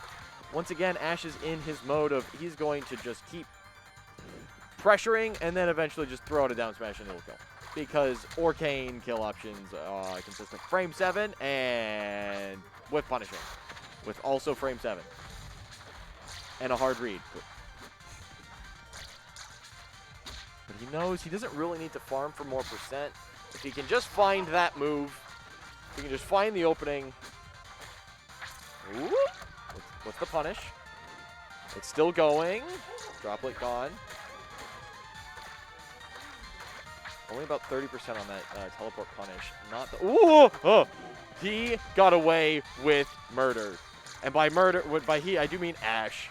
Dinos tried to get away with murder and got away with nothing but delayed intent. Manslaughter instead. Attempted manslaughter. He got away with murder while Dinos just got charged for attempted manslaughter. Running immediately back to Jules Vale. And there's that classic again. The I'm going to droplet in place, and then I'm going to droplet in front of me. It is a classic. It's a very safe option because dropletting right where you are will guarantee you that resource, but you don't really want it there. You would rather have it in front. I mentioned it during the Schoolie set, and I think during the Chomper set as well. But yeah, it's an Orcane thing that you can do as a common setup. If you get too used to it, if you can get called out for it. I tried to parry it during my set with Ash. Because if you know it's coming, you can run up and parry it, and you've got invincibility in the first 2 seconds, and, well, voila, you're winning. He's dead. Parrying that last to the dash attack is going to give Dinos a free down smash. Woo-hoo-hoo-hoo! DI in on those nairs, though, and you're going to get taken off the top by the aerial up smash that is Orcane's up air. Jab, jab, jab.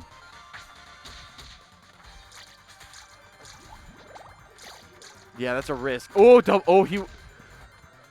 Dinos went for some sauce and might end up paying for it, but that parry punish there at the ledge, dare into a potential follow-up dare is such a threat.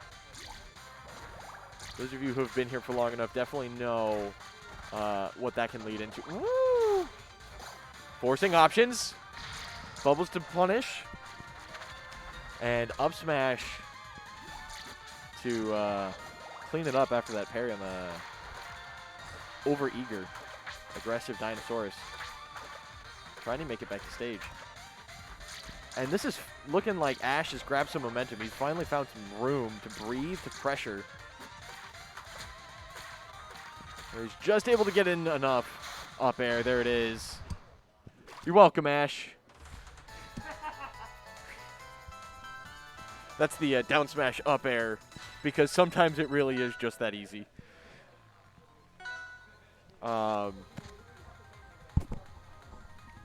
So 2-1 Dino's favor. He will have counterpick for the rest of this set, unless he wins, in which case he will have had counterpick for the rest of the set. Spirit Tree, early deaths. Woo! I love the staring contest there on the platform. Just going, he's jabbing? All right, I'm not going to do anything. Dinos hasn't attacked yet. There it is. He threw out a jab. It looks like he's trying to get a handle on Ash's movement, trying to complete the download. And it looks like the download is completed because he started swinging and he has not given up since it started trading. And down smash is going to take it off the top. Parry punish again. Dash attack getting parried, leading to a stock. One of the downsides to this high-pressure approach that Ash uses is it involves a lot of dash tag. It requires a lot of dash tag to work. And those dash tags, they're very committal. And if the opponent's just far enough away, they can parry it. If they parry it at 100, you're dead.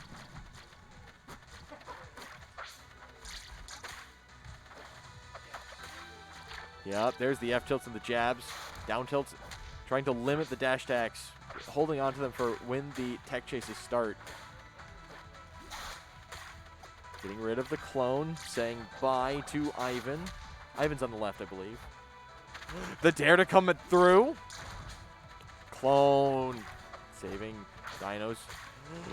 Whoo! That was incredibly slick. Dinos trying to DI out, or trying to catch, not get caught by the down smash DI, and gets barely caught by the down tilt. And Ash able to get the outer edge of that puddle and powder down smash. Gonna take it. Going high to get over. The weight. Down tilt, wave land, down smash. And this could be tournament stock for everybody's last hope. Dinos and Ash currently duking it out here on Spirit Tree. 80% and climbing. Sour Spawn up air is so dangerous at this. If Dinos lands like a falling up air, it could just be it. But there it is. Forward air, turnaround, back air, off the side. Spirit Tree is going to end it. Dinos is going to take it. Ash at second. What a bracket. What a tournament. Yeah, it's pretty easy. Thank you for coming to Gatekeepers 177. Congratulations to Dinos. Congratulations to Ash. Congratulations to me. We had 2 Orcanes in top 3. Yo, let's go. And we'll see you all next week. I don't believe next week's the monthly. I don't imagine it is. But we're gonna sign out. Yeah. Hey everybody. Congratulations, well done. It was a good tournament chat. Dinos is a virgin, but you can't do much about it, It's so true though. The power of being Forsburn. I'll always have myself at least if I'm playing Forsword. But yeah, that was Gatekeepers 177. Shout out to Schooly. Yes. On this run. Upsetting Sawtooth and making some strides and doing some savagery. Also, shout outs to the Grim Reaper of the losers bracket. Yours truly. Hi. I started in losers round one and made it all the way to and I murdered finals. 4 people. That did go to C. That is the unfortunate truth of what happens when you have Arizona. Yeah. It's just messed honestly. AZ, baby. It was a 12-person bracket, so that is what can happen is the 5 seed ends up in losers round 1. Yeah, 6 of our members were PR this tournament. Oh, that's so far. Or wait, I'm not PR. God, yeah, I wish I was. I wasn't counting you. Oh, good. But yeah, it's been an interesting season. We're in season 20, by the way, the big 2-0. I don't know if their commentator cam is messed up, but I don't know if there'll be a weekly next week because all the TOs are going to Genesis. That's right, Genesis is next week. Yes. I'm not signed up. Are you going? I want to. It's a bit late for that. You Is missed it? sign-ups. Yeah, it's been gone. It's been over. Yeah. Oh, dang. Yeah, dude. sign-ups ended like a week ago. That's unfortunate. Yeah, I mean, you can always check, but like, you know. Yeah, no, it's too late. Literally a week is a bit hard to I make can make it accommodations happen. for. But yeah, so we'll see if there's one next week. Till then, goodbye.